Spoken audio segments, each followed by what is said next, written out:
according to this. Louise, how you doing? Hi, how is everybody? Good, good, good. I think this is one of the few times that I've actually done like a back-to-back live stream, but I'm trying to squeeze them in where I can get them in, and Gotcha. it just so happened to work out that way. And we'll see how this works. Maybe this is something people want to watch, and maybe we'll do another back-to-back some down the road. But I guess timing is everything, and timing just happened to work out for me this time around. But again, thank you so much for taking the time to come on here and share a little bit of your experience with us and a little bit of your backstory. I know I've said this a couple of times. Um, I happened to stumble across your store because this last year I almost went to the Clash, and uh, and I was looking at flights, and I know my connecting flight for the return was going to give me about 6 hours that I needed to burn in Philadelphia before my flight start. Before I had to go get my flight. So I was like, there's got to be some fish stories in the area that I can, take advantage. I'm already here. I'll have a Yeah. rental, so I'll go drive around and film some stories. And I remember typing in there like the top. I think it was like the top five or top 10 fish stores in Google, right? Okay. And a couple of them came up, and you were in the top three every single time, No every way. single time. Well, that's Philly's a There's a good hour and 10 minutes away from here, so it's nice to know that I'm making that top tier. Very Yep, cool. there was one that was like really really big, but it was like one of those old school big stores that just had a lot of everything. Yeah. And so obviously what I like to do is I'll see somebody something that I'm interested in. I'll type it in the search bar for YouTube to see if somebody's been there. And I think there was like one or two videos of other people, not the store Right. affiliated, but a couple of people that had been there. But when I was looking at it, yeah, like you said, you guys are quite a bit north of Yeah. Philly, and I was Yeah. like, well, that would have been 2-3 hours that I could have killed if I decided to do it. But I was really, really impressed um, with your store. Just I haven't been there, but just by watching the video, your store falls into that category of what I like to call boutique stores. Yeah. Uh, There's a niche here, definitely. Yep. it's one of those because it's a fish store, but there's a little bit more to it because there's a lot of thought put into the stuff that goes outside the aquariums, and I really Mhm. enjoy those stores because one thing is to go to the store to go buy fish, but when you walk in there and everything else in there captivates your attention, that'll easily make you look in all these little corners that you weren't expecting to go looking, and then you Yep. find these little treasures. Yep. There's a store like that in it's in Mesa now. Used to be in Tempe. Uh, that I got to know the owner pretty good. I love their store. It's a husband and wife business. Um, that was one of the first stores that they were in the plant industry. They saw the signs that it was going to turn on its head Hmm. because the big box stores are starting to carry a lot of these rare species. Yeah. So they kind of pivoted and decided to open up a fish store, but they still kept the core spirit of it, which was the plants. And Yeah. that store has always been one of my favorites because of that. You go in there and you just immediately get drawn in. It's a different atmosphere. And that was by watching the videos of your store that reminded me so much of that store. And I was like, oh man, it's too bad I didn't get to go. And then coming to find out, Nick goes up there, and I was like, right, it was totally right what I was thinking. And so it kind of, and now it's kind of one of those, it's one of those checkoffs that I'm gonna have to do if I'm ever in the Philadelphia area to I'm in make your sure I, bucket list. I like yeah, it. Nice. yes, yes. Yeah, it So, is boutiquey, it is niche. It's a hobbyist store. It's not that it's not for first timers. I mean, I'm willing to train, and it's not a big, it's not a big deal, and it's not a problem. But it's I focus on ecosystems. I really my method here is KISS, keep it simple, stupid, and I don't try to upsell people. I don't convince you need CO2, but I do try to tell you, get live plants, throw in some driftwood, and obviously we all want to set it and forget it tank. I still believe in water changes, but again, the plants are doing a job that's offsetting the amount of water changes and, lessening your ammonia spikes and things of that that nature, you're getting a balanced ecosystem out of the tank. So to me, it's a lot more work. Each tank is run on an individual system. There's no sumps and things of that nature. So every week when I'm doing water changes, yes, I have to move all those rocks and the driftwood and, try not to kill the plants that I'm selling out of the tanks. But the fish are happy. Like as a hobbyist, and I toured the circuit. Like there was no one favorite store. Just like you, if I travel, I'm Googling where I can go and check out different places. Like you're just a fish nerd. You do that. But I hated, and I mean it with, love and respect. I hated going into a fish store and it's a bare bottom tank. All the fish are up in a corner hiding and kind of cowering. And, the little ones are scared, so to speak. And you see that. And here, the what I hate, and I and I hate saying it this way, what I hate is coming in and because each of these tanks is an ecosystem, things are breeding. So I'll walk in, the lights are still off. I see, especially in cichlid tanks, there's 30 cichlids over in a corner over here and two that are taking up the space. And I'm like, did you do that last night? Because you know that there's either eggs or babies or whatever the case may be. And it's got its upsides and downsides, but I'm proud of that at the end of the day. I'm proud that these there's always, a pleco or something running around, or there's some form of like a loach running around. Like it's a complete ecosystem, not just one type of fish. There's husbandry in each tank. There's usually 3 types of fish in each tank.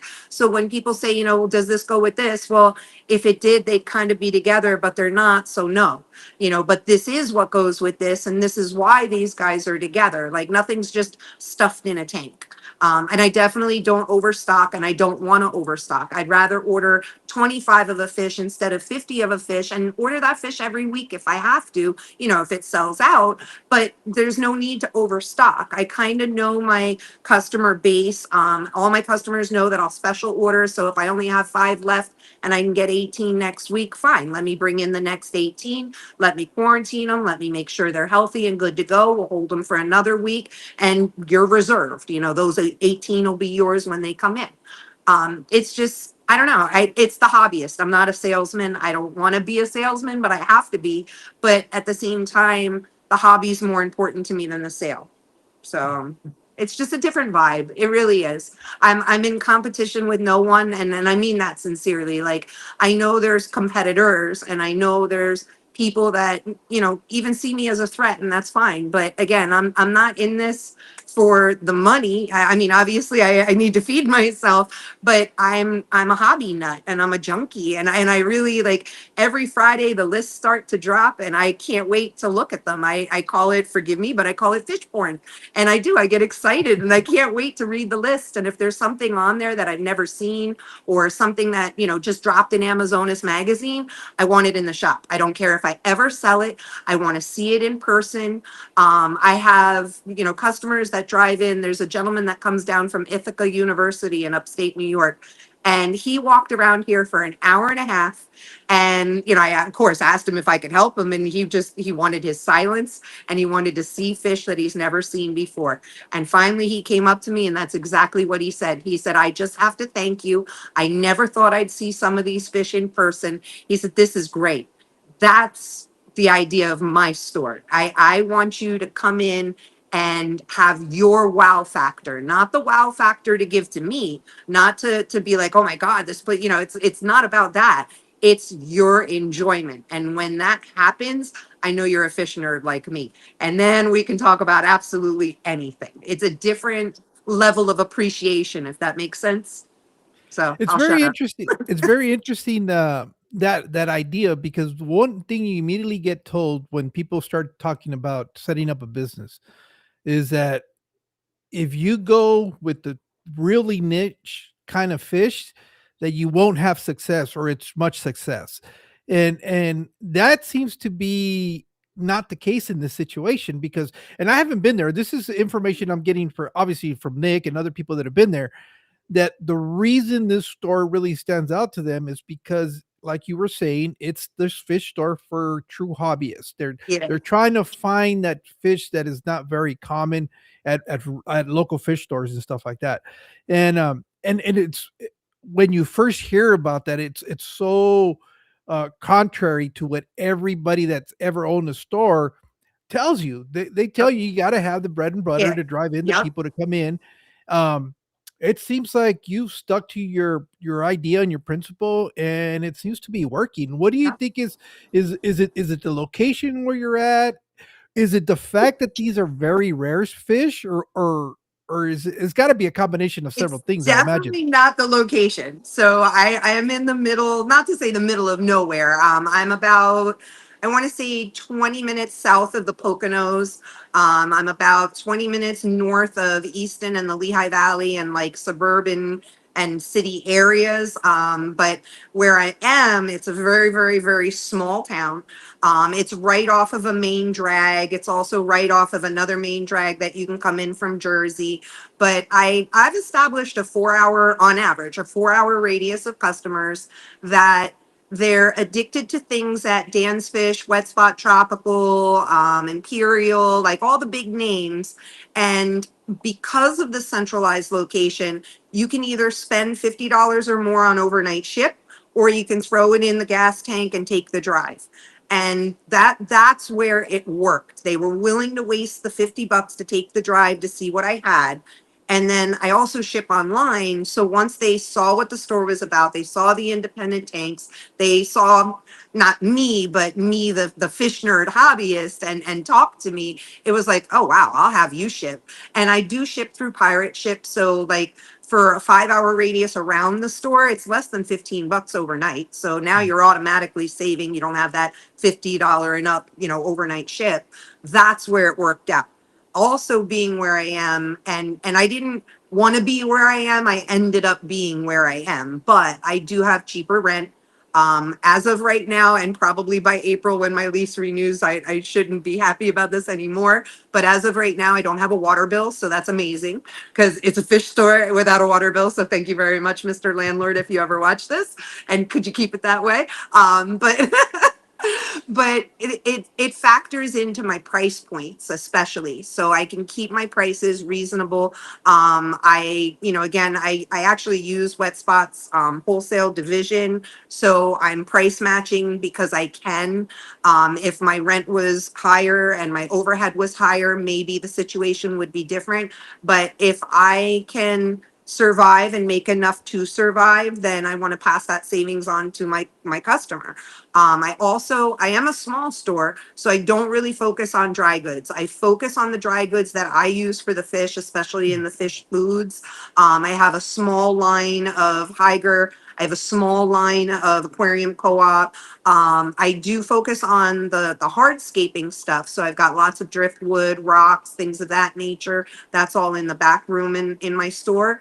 But I focus on the fish. And that's, again, when you're a hobbyist, that's kind of what you take the drive for. I know even as a hobbyist and talking with other people when I was doing swaps, people would drive 3 hours for a puffer fish that they couldn't get anywhere else. So not to sound mean saying what I'm about to say, but why wouldn't you drive 3 hours to get some of the whiptails I have, or some of the 9 different hillstream loaches that I have? And thanks to Nick coming up yesterday, I'm up to, I think, 11 different types of killifish. So it's that kind of thing. Like, it is niche. And I do have my bread and butters. I've got awesome rummy nose tetras. I've got awesome neon tetras. I am highly selective and picky where I do get my things from. I use multiple sources throughout the week. There's no one delivery day here at the shop. But again, it's because I'm a hobbyist. I want you to be able to bring these fish home and not, have to worry about sickness, disease, and everything else under the sun because it was just shipped from wherever. I'd rather be highly selective. If one of my companies doesn't have a good source on their, let's say, rummies or neons, and I know where my best source is, if I have to wait 2 weeks to get them again because I want to use my best source, then that's what I'm willing to do. I won't fill a tank just because. If customers come in and they want something and I know it's on a list, but that particular wholesaler, it's not a good fish that comes in from them, I'll tell my customers straight up, listen, I'd rather you wait a couple of weeks. Let me wait until it comes in through a better person and we'll get it that way. It's, I don't know. I try to be as fair as I possibly can. I try to be as transparent and honest as I possibly can. I mean, what do I have to lose? Sometimes I get bad reviews because people want what they want, and I'm not just going to give it to you because you're waving money. But either way, I have to sleep at night knowing that what I'm doing is right, and I have to sleep at night being comfortable that I'm not spreading disease around to my tanks, that I'm not lying to a customer. Like if something, I think I have two tanks right now that unfortunately they have ick.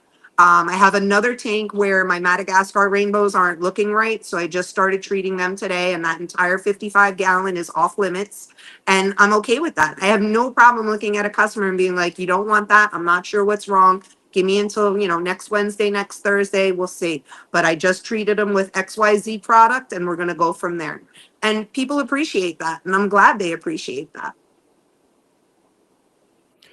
Yeah, no, I know one of the there's certain stores that I kind of put them in a category just based on what they offer. And like there's one in San Diego that I go to on a regular basis. That I call it's kind of caters to aquascapers. Okay. Um, and and I think your store is a lot of that. Um, let me get rid of this. Hold on. I think it's a lot of that because I don't know the people that are watching the clips. You have those tools that a lot of aquascapers looking for when they're trying to buy hardscape, and this is the dojos, the sand dojos, where a lot Yeah. of times you'll look at it and you go, "Is this gonna fit?" On the aquarium that I'm doing that, and I've always appreciated the stories that allow you to try it out, so that you have an idea, so you don't get that surprise when you go home and all of a sudden that piece of rock that you thought was really cool is not going to fit in the tank. And that's why I call them like aquascaping stores, because they offer those extra tools that you don't necessarily see at other fish stores. And obviously all the hardscape and all the other products kind of make it seem that that's kind of like your niche area that you're, or at least the customer base you're trying to entice. Um, Now looking at what the stocking in the tanks, it's a little bit different. I wouldn't have guessed that because you do have some bigger fish, or Mhm. that will have the potential of growing very big, Yep. but because they're in a temporary holding, tank, they can get away with being in a smaller tank, which I really, that was a surprise to me when I saw that you had like Bichers, Mhm. you had the Sevrums, those kind of fish that are a lot bigger, that don't necessarily go in aquascaping, but it seems like you're trying to serve a bigger community. Yeah, But there's definitely everybody's covered here. The only thing you'll probably never see in here are red tail cats, pacu, piranha. Forgive me, uh, I want to say they belong in the hobby, but I'd be lying if I say that. There's always going to be somebody with a proper pond. There's always going to be somebody that's got those great big blue plastic whatevers in their basement and stuff like that. I don't want to sell things that I don't believe should be in the hobby. I also don't want to argue with people that want to convince me that they're going to buy a bigger tank down the road. And well, see, you're laughing because you know what I mean. And I've yeah. had those kinds of arguments.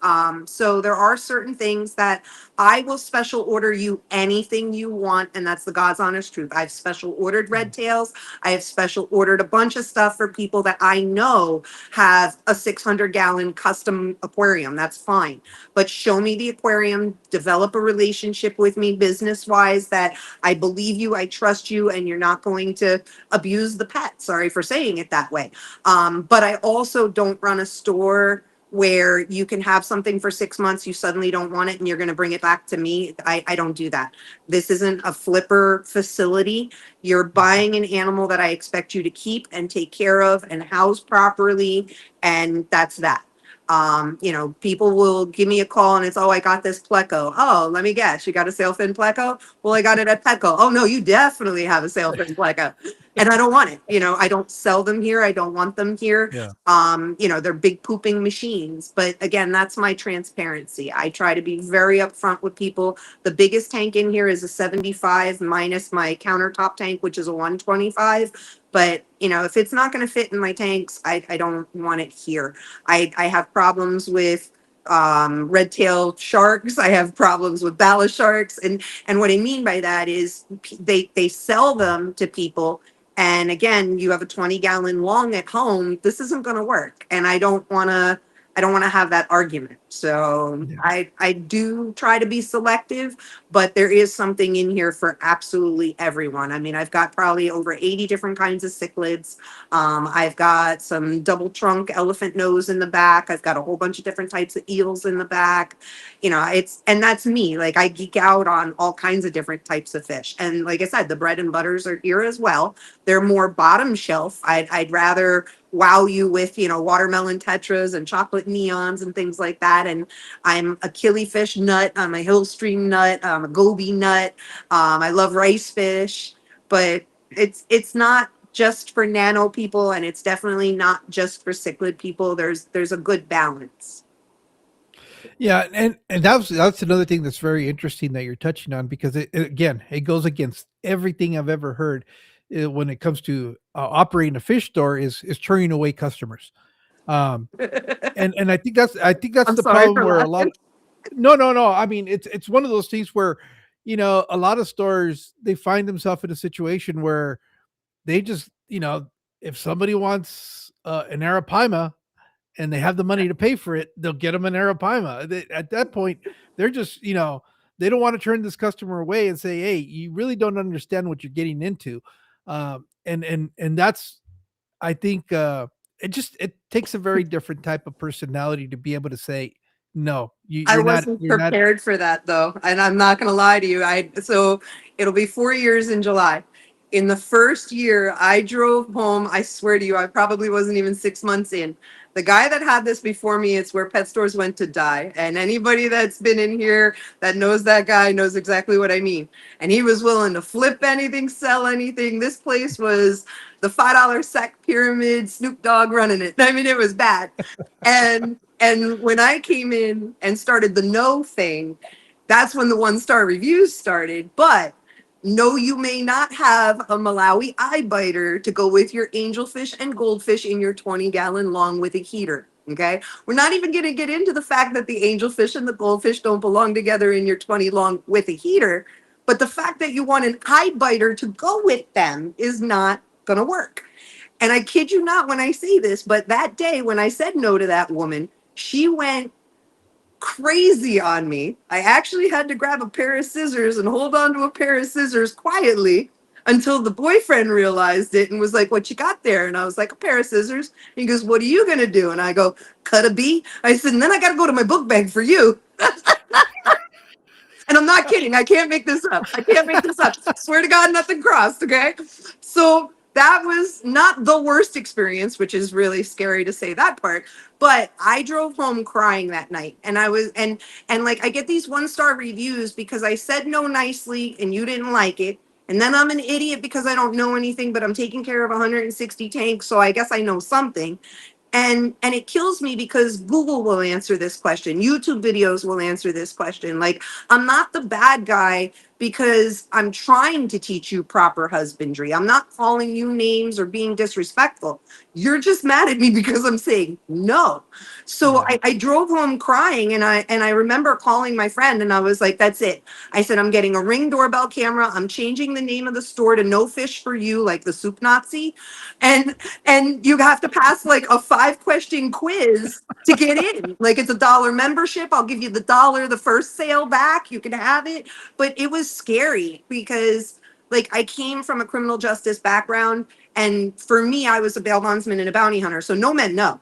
And after the no men no, if you wanted to break that rule, then unfortunately we're going to play with a taser or something else, and then you got to go back to jail. So to soften up and nicely say no, and my reasons why, and because, as a hobbyist, generally speaking, if the first 8 pages of Google say it's not a good idea, I'm not going to convince you that page 9 it's going to work. I'm not going to do that. I don't want to do that because it's a live animal. And if you want to test the theory, by all means, there's plenty of other places that will sell you that pet and do want to pay their rent that way, and that's fine. They've got to sleep with that. But those are my morals, those are my standards, and me personally, and this has been a running joke in the store lately, is I'd rather buy you a gift card to go back to the place you used to shop at than for you to, yeah, than for you to make my eye twitch because you can't do this. Like if anybody that watches this, like, go read my 1-star reviews. They're phenomenal because people do not like the word no. And I'm okay with it. I'm very secure in you not killing little fishy today. So sorry. So I wasn't prepared for it though. I'm not gonna lie. I really, this is where I was naive. I thought everybody was like, if you're a hobbyist, that everybody was a junkie like that. And everybody listens to YouTubes like me. And like, I've gone through probably 10 sets of earbuds here at the shop because I've got them in all day. I'm listening to you and other people on YouTube and listening to That's your first mistake. podcasts. I'm sorry. That's your first mistake. You shouldn't be listening Stop to me. it. But like my earbuds will fall into the tank or they'll fall under something and roll away. And I'm like, but that's like, this is a hobby where you have to constantly be learning. And maybe I'm a stickler, but I believe like you'll hear a lot of YouTubers and a lot of business owners always talk about how to please the customer. And that's fine. We should exercise that type of candor towards our customers. They are paying our bills. However, not enough people talk about customer accountability. It's not fair that you're making me the teacher. I'm okay teaching you, but just by saying that I'm your teacher, then if you want to be the student, go home and do your homework. You know, you don't go to school just to learn. There is follow-up lessons after you leave the school. There is homework to do. There's a research paper to do, whatever the case may be. That's how you graduate school. So if you want to treat me like a human Google, that's fine. But then I'm going to give you a quiz if that's the case. You know, like there has to be a balance. And I don't think enough people talk about customer accountability. Like I have a gentleman that works for me for 13 years. He worked for Petco. Customers will come in here and they're like, oh, those Petco people said this, those Petco people said that, or they were wrong about this. And I sometimes tell the customers, I said, well, when you walked up to that Petco employee, did you ask him if he owned a fish tank? Like maybe that Petco person's more of a reptile person than a fish person. Like, like you can't expect Yeah. us to know everything. I don't know a single person that does know everything. The ichthyologists get it wrong all the time. We're renaming Corydoras. CPD isn't a CPD, it's a Galaxy Rasbora. It might not even be a Rasbora, who knows? But that's what this hobby is. We have to constantly be learning from what we're doing. It's a big science project. So when a customer's like, well, you're the expert, I'm like, really? I am? Well, I didn't know that. Do I have a degree somewhere? You know, we're just hobbyists. And Yeah. if you're not constantly learning in this hobby, then no disrespect. Maybe this isn't the hobby for you. I don't know. Yeah, it's so true. Funk's in here, so I'm going to talk about him. That's one of the things he said when he started. He's worked at pet stores, on and off throughout Yep. his entire life, and he said that's one of the things that I was really fascinated by is that he was hired for the one of the pet stores to be the reptile guy. That's what his information was. Yes. But because it never fails, the scheduling, the way it gets done by some of these stores, you end up having to cover Yep. other areas of the store that you don't have any information on. And he had to learn, he had to learn on the fly because he didn't know anything about fish, but because they sold fish and he was the guy at the store, all of a sudden he had a bag fish. And that's how he started learning about fish. Yep. But it's so funny now because he's one of the guys that I usually go to when I have questions about stuff. And because I he knows a lot more, especially when it comes to angelfish. Any issues that I'm having with angelfish, he's automatically the call that I'm making. Yep. And but it's funny to see that evolution there where he was started out as a reptile employee and became a fish head Yep. along the process. So yeah, it's sometimes it's unfair. I know like Petco's and PetSmarts get a hard rap. So a lot of these what they don't understand, these employees might have been hired to do work with Something canines else. or Yeah. cats or Yeah. that's what they know more about, but all of a sudden again they're the only ones there to bag a fish. And And not all of them are bad either. Like I've got probably off the top of my head, I can name 6 or 7 customers here at the shop that work for Petco, PetSmart, Pet Supplies Plus. Like, they're good kids. And even, again, some of them are in their late 20s, early 30s. Like, and they're very easy to talk to. And they do provide that information. Like, it's I guess the blaming everybody else thing, that doesn't work here. And I again, it's I'm just big on customer accountability. Like, there's this 13-year-old kid, he's awesome, his name's Rylan, and he's a neighbor kid, and he comes in, and I don't know if he's gonna be a vet when he grows up, but he's diehard animal lover, and he always wants to help out here. So the one day he's sitting in the chair where I'm sitting, and to my left is an axolotl tank, and these 2 random customers come in, and they're staring at the axolotl, and I kid you not, again, can't make this up. They turn and they look at me. I'm working with some other customers, and they say, "How long can you take this out of the tank and hold it?" We're talking about an axolotl, okay? This poor kid, before I could say anything, he turns, he looks to the left. I hear the chair go, and he said, "What'd you just say?" and and and again, it's customer accountability. Like, what do you mean? How long can you hold on to the axolotl? It's not a gecko. Like, I just and oh god, if those people are watching. But that being said, they haven't shopped here since that tour, so to speak. But this is real life, and there are days where some people leave, and I'm like, please don't buy a pet. Please don't buy a pet. And I'm not trying to, obviously I'm not trying to drive away customers, but I wasn't, again, and I admit it wholeheartedly, I wasn't necessarily prepared for that part. I love this place. I love my hobbyists. I have made some excellent friendships and relationships here. I really truly have. The customers that I consider my regulars, they're like family. And like recently I went down, Nick's the president of the Aquarius Society of Central Maryland, and I went down and I did a swap down there right before Christmas, and I got to meet his members. I got to meet some of the other board members, and they're showing me their TikToks, they're showing me their Facebook pages. We're exchanging banter about the types of fish I brought, the types of fish they're in. That's me. That's what I'm into. I didn't go down there for the sales. I don't care how much I sold.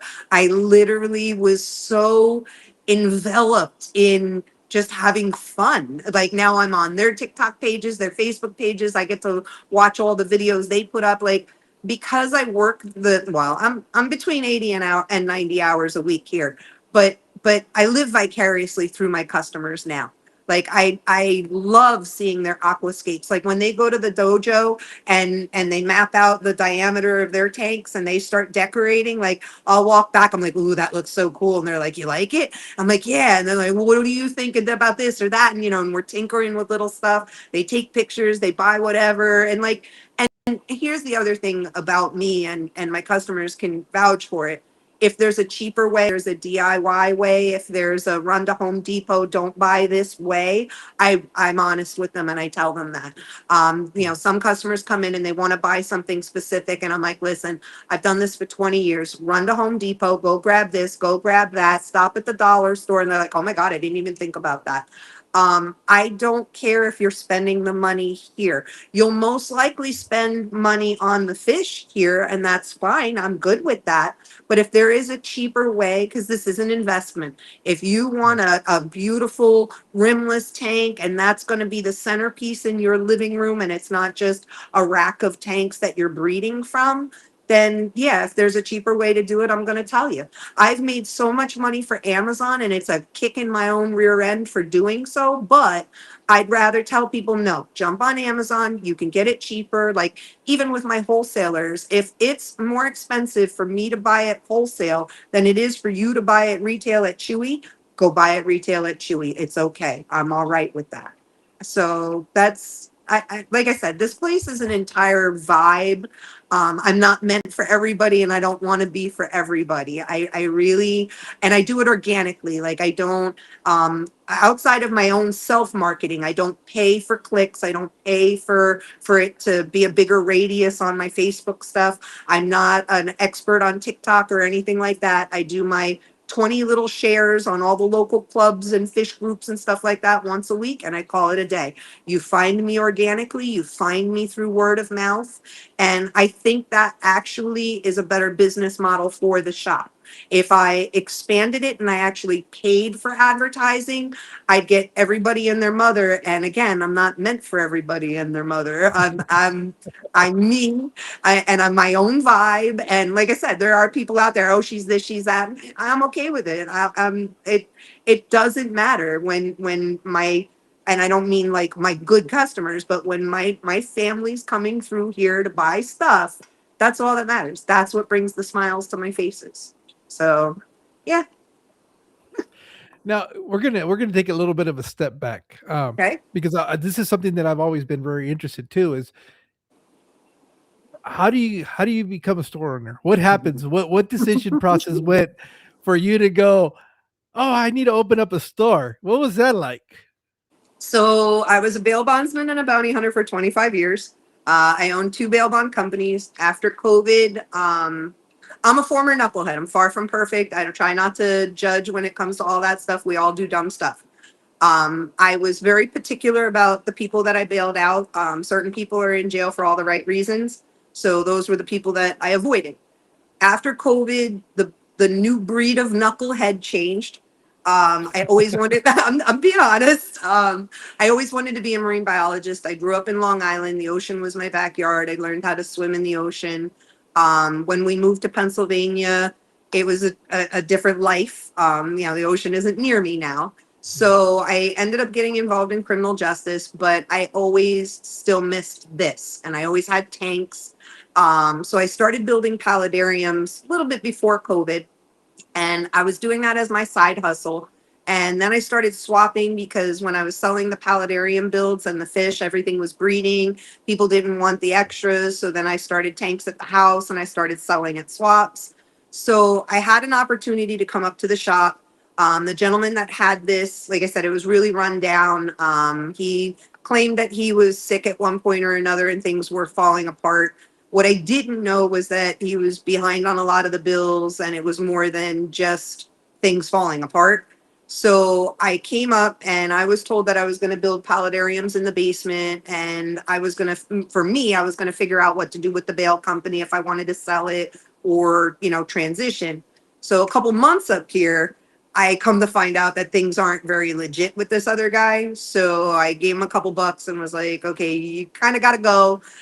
Because at that point I had dumped money in it to make it look better and did a bunch of cosmetic stuff. I wanted to be here for a year. And if I was successful at what I was doing, I wanted to have my own store closer to where I live. I'm about a half an hour south of the store.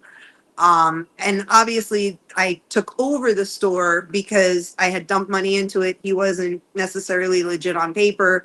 And it was kind of one of those, well, you want to get out of bail anyway, so let's do this. Um, do I Looking back, do I think I'm crazy for doing it? Yes, to a certain degree. Because, well, I wasn't prepared to put in 80 to 90 hours a week. I wasn't prepared to never have a day off. I wasn't prepared to never have a vacation. I took off New Year's Day. I came up here, I fed the fish, I made sure, did my death checks and stuff like that. And I took New Year's Day off. My next day off isn't until Easter Sunday. And that's the God's honest truth. Like, I have people that help me. I don't have full-time staff members. And it's not that I don't trust anybody. It's that some people, nobody's going to work like me. And I'm not trying to knock anybody saying it that way. I'm not trying to knock my own staff as it is. It's just, I care differently. This is my place. So you might miss something, you might cross contaminate something, you might kill something off and say, oh, no big deal. But to me, everything here is a big deal. I am a control freak because these are live animals. So I I kind of have certain regrets having the store because it's a whole life. Like, you have no life. I no longer have a boyfriend because I didn't have time to be with my boyfriend. And not that that's a bad thing, you know what I mean? But it's a lot. I feel bad for mom and pops because I don't think as a customer you don't see that. You don't see that like their whole life revolves around that. I go home at night, like after we're done, I close at 6. I stayed here to do this with you. So when I go home tonight, I'm going to take a shower. I'm going to microwave something, go to bed. I'm going to get up at 6. I'm going to do paperwork, accounting, answer questions that were, via anything, via Facebook, GoDaddy, Instagram. And then I'm here at 8 o'clock in the morning, and I'm going to leave tomorrow at 8 o'clock at night. And so I'm glad I did it, and forgive me for saying what I'm going to say. If I had to move this and do it all over again, I wouldn't. I really wouldn't. And I love what I do. I love this place before it opens. I love this place after it closes. I love all of my customers, but this is a lot of work. It really is. I know somebody out in Hanover that they started about a year ago. They did a complete renovation on a gutted facility. They did auto water change, the whole 9 yards. It was in a mall. The mall got shut down. And now he's looking for a new place, and he's going to do it all over again. And when I tell you, God bless that man, God bless his wife, God bless his daughter, I mean it, because this place sucks the soul out of you because all you do is work, and it's hard. I'm pushing 50 years old. My back is killing me. My knees are killing me. I eat poorly. And like I said, I don't regret it. I'm so glad I did this, but it is a lot. It truly is. Like even Jody at Tropical Fish Co. Like she's just, I mean, she's a machine. I literally emulate that woman because I don't think she sleeps. Like I whatever, it's more than coffee, but whatever she's got that keeps her going, I need that in my life. Yeah, I know, and they went big, big. I Yeah, mean, it was yeah, it was like yep. if And she they're did it the hard two. body. She really did. It was the whole go big or go home with Yep, them. yep. So But you have to just be passionate about it. And that's, yeah. like I said, I have regrets in the sense that I would never do it again.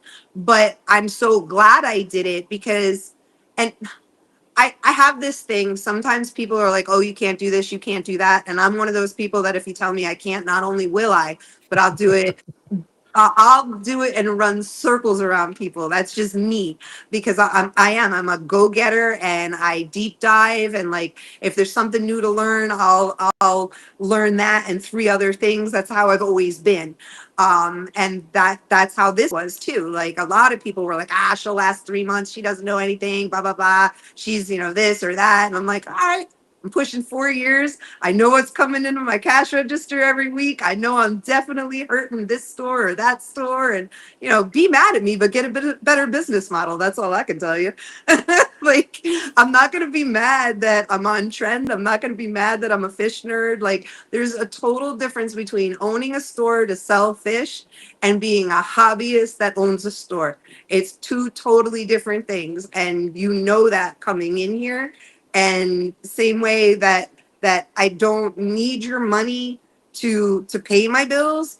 I like your money to pay my bills. It helps Yeah. offset stuff, but I'm not going to, I don't know, I'm just not going to yes you to death and know that at the end of the day, I don't feel comfortable about the sale. So, Now, I know you said you took over the store. Um, Obviously, and you've kind of alluded to the culture of that store was very different when you took over it. yeah. How long was that process to be able to turn it into what you wanted it to be? Ooh, honestly, in my opinion, it's still a work in progress. Okay. And I think it will always be a work in progress. I like to tinker. I like to constantly improve. So it was July 2nd, almost 4 years ago. I came in with a couple friends of mine that we were actually supposed to collab together, and some things did fall through along the way.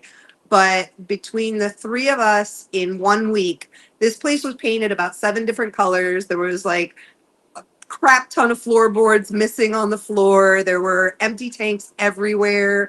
Half of the tanks that are up in the front section didn't even exist. The back section was a dog groomer for about 2.5 out of the 4 years that all the improvements have been made. But within 1 week, the place was painted 2 colors. It was painted gray and black instead of the 7 colors that it was. We removed hamsters from the front windows at 107 degrees, so you see where I'm going with that. Wow. We cleaned up about 5 years of dog hair, and then started filling tanks, started aquascaping. I would say there's old videos on Facebook of like some of the progress, but I would say within probably 6 months, it looked like a store. It represented as a store. That 2.5 year mark, the groomer moved out, and then I flipped. Originally, that room was supposed to be saltwater. And my method for saltwater is old school. I don't do RO, excuse me. I don't do high end expensive corals, so therefore I don't need RO. I have some, I call them my old timers, but I have some old timers in the shop that were doing salt in the 70s.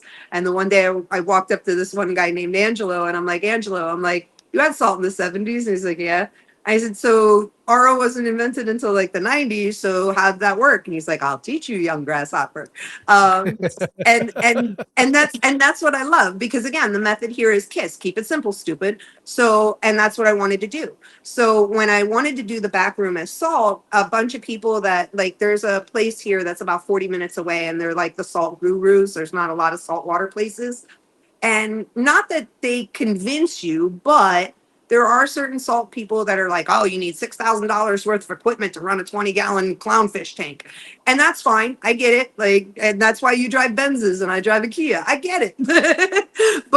but you don't need that. It's not Yeah. necessary. So certain customers were coming in and arguing with me. They're like, oh my God, that $300 clownfish, it's going to die. It's never going to. So needless to say, to my left is a 90-gallon cube that hasn't had a water change in a year and a half. And there's a $300 clown that's been living for 3 years, and a bunch of other fish that have been living for 3 years. And everybody's happy and healthy.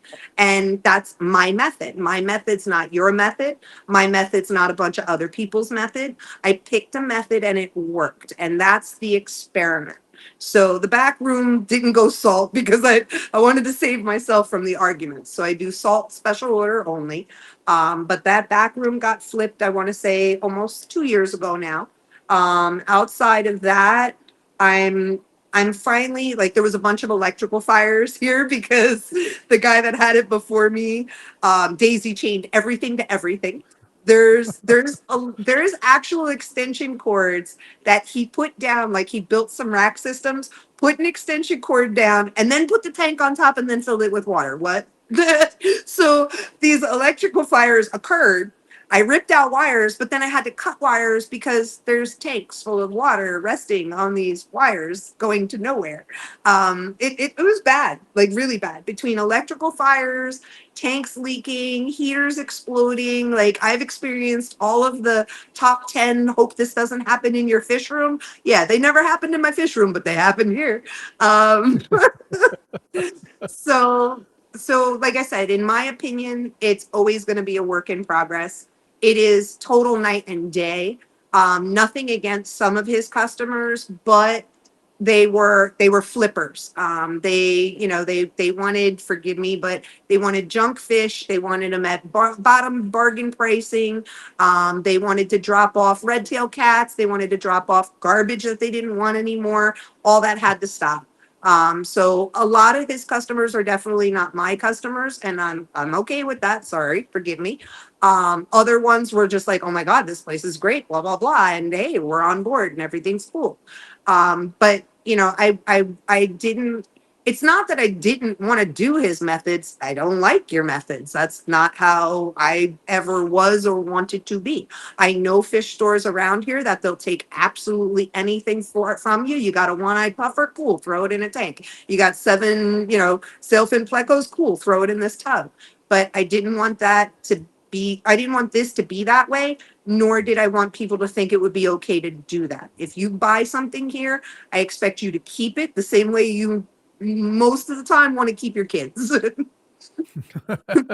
I know some people that want to give them back to the Indians, but you can't. They're your kids. You're stuck with them. So anyway. Yeah, no, it's interesting because I can't imagine. I mean, Was there a point where you're going through this process and going, "Is this gonna make it?" I mean, there had to be a moment where you were kinda like, "I don't know, maybe this is not gonna end up working out," or has it always been one of those things where people were welcoming the big change? No, it's always the only thing that the only time I've ever cried, and I mean this with the most sincerity, and I've cried driving home probably a dozen times in the 4 years. The only time I've ever left this store and driven home and cried is over 1 star reviews for me trying to teach you husbandry and trying to be a good person. And you're ripping me a new one because somebody sold you something that didn't go together. Then you came here because all that died and you wanted to do it all over again. And I'm like, well, no, they shouldn't have sold that to you. This is why they shouldn't have sold it to you. This is why it didn't work out. And no, I'm not going to sell it to you because I prefer you not murder my fish. And I'm getting ripped a new one by the customer going, oh my God, you called me a fish murderer. Well, no, I don't want you to murder the fish. I'm not calling you a fish murderer. And why are you yelling at me and not the store up the block that lied to you? Like, come on, that's not on me. So that's difficult. I'm not gonna lie. That really, and I think I feel this way because if I was the bail bondsman and I was wearing the taser or I was wearing the P365, would you really be talking to me like that? Would you really? So like, do I wear the taser here and say, listen, this is why it doesn't work. We're gonna look it up on Google. You're not gonna give me a 1 star. You're gonna be nice about this. Otherwise, I'm gonna have to, and I'm sorry, I'm joking about it when I say that. But yeah, no, I never thought that this was gonna be a failure. I saw what was coming in.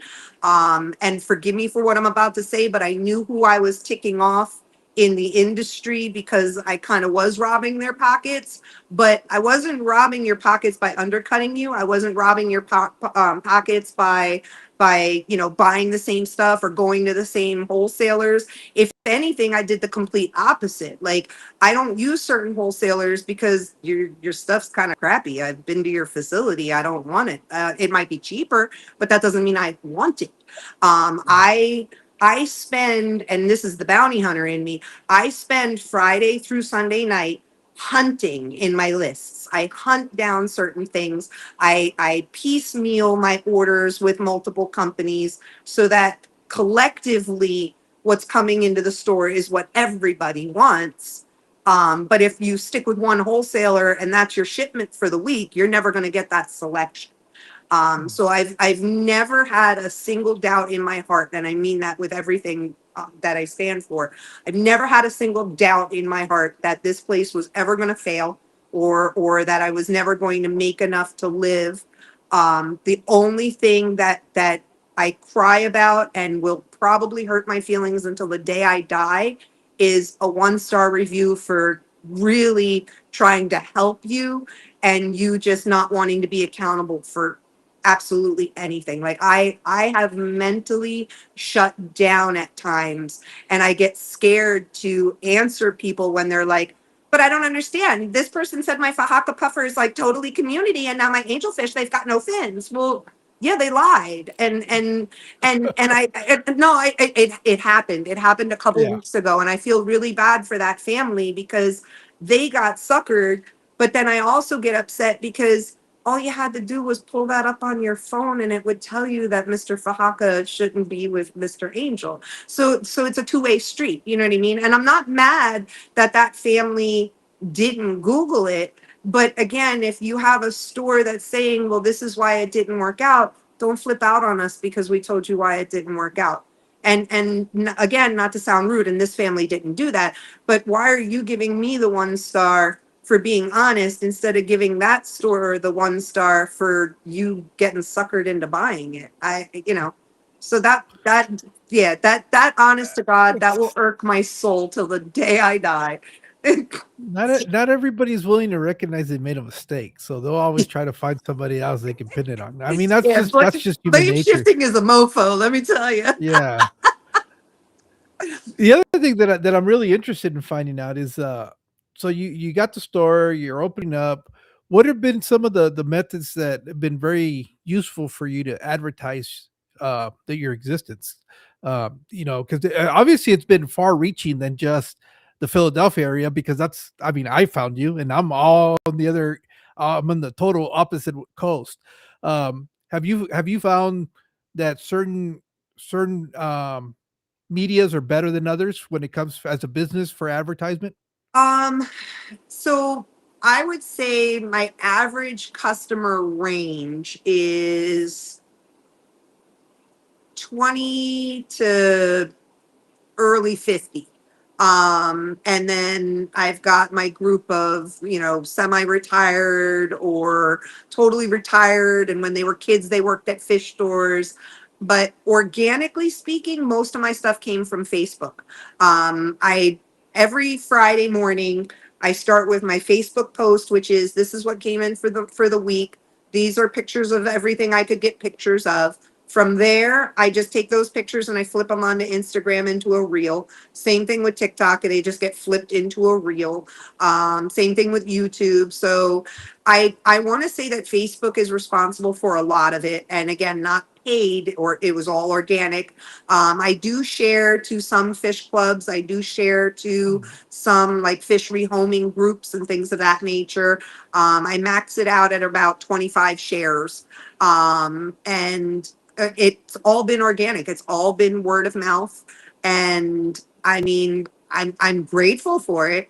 But I do ask some people, like I've got a group that comes in, and this was pre-Nick, that comes in from Maryland. I've got some groups that come in from Ohio. I've got a bunch of groups from Delaware, a lot from Jersey. The Jersey crowd came in based on price points. And what I enjoyed about the Jersey crowd is, again, I'm an ex-New Yorker, but what I enjoyed about the Jersey crowd was they came to small town Pennsylvania, and they'd walk in and they'd just be like, well, can you do better on the price? And I'd walk out my front door, I'd walk back in, I'm like, oh, look at that. I'm not at such and such a store in Jersey and I'm already 30% cheaper. And they're like, oh.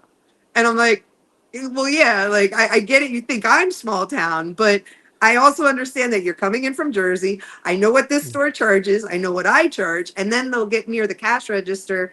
And some of my old bail bond stuff is here. Like I've got a photo of the Twin Towers when they still existed. I've got some old subway signs, and they're like, where are you from in New York? And I'm like, oh yeah, I'm 5 boroughs. It's cool. We're good. And then that whole like, let's make a deal, let's negotiate the lower price, it stops. So and I think people vibe off of that. And like some of them were like the North Jersey Fish Club or the South Jersey Fish Club. And so I've got people from the Brooklyn Aquarium Society. Like and a lot of people, because I'm near the Poconos, like a lot of people have heard of the Poconos. It's a big, like come out and breathe fresh air, play in the woods kind of thing. There's lots of different resorts. There's skiing.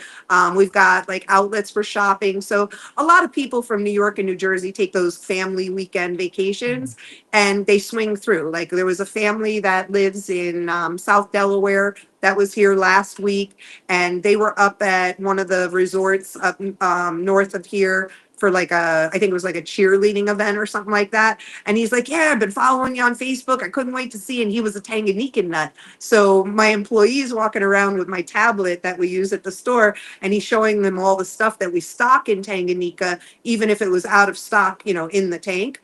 And he's like, oh my God, I can't wait to order, and da da da da. And I told him, I was like, we do ship. I said, your area would ship for under $20 overnight up to 10 pounds. And he's like, oh my God. And, his wife's looking at me like, stop feeding his addiction. But then like the whole family was into fish. Like the daughters were buying goldfish and stuff like that. So it's one of those like pit stops that, if you found me organically and you're going to be in the area at one point or another, you swing through. And it kind of sucks because, like I said, small town. Like you get off at the exit, and I mean, it's not like something out of Deliverance, but it's definitely small town. Like you get off at the exit to come here, and you're like, was this a good idea? And like you kind of swing back into like the, I don't know, late 60s, so to speak. and like I'm in a mixed commercial residential, so parking definitely sucks. But you come in and you're like, all right, it was worth the trip. And that's really hard to explain, but I accept that as a business owner. And that's kind of why, again, it wasn't my intention to be where I'm at, but it worked out for all the right reasons, except the parking. But anyway. Yeah. Yeah, I know.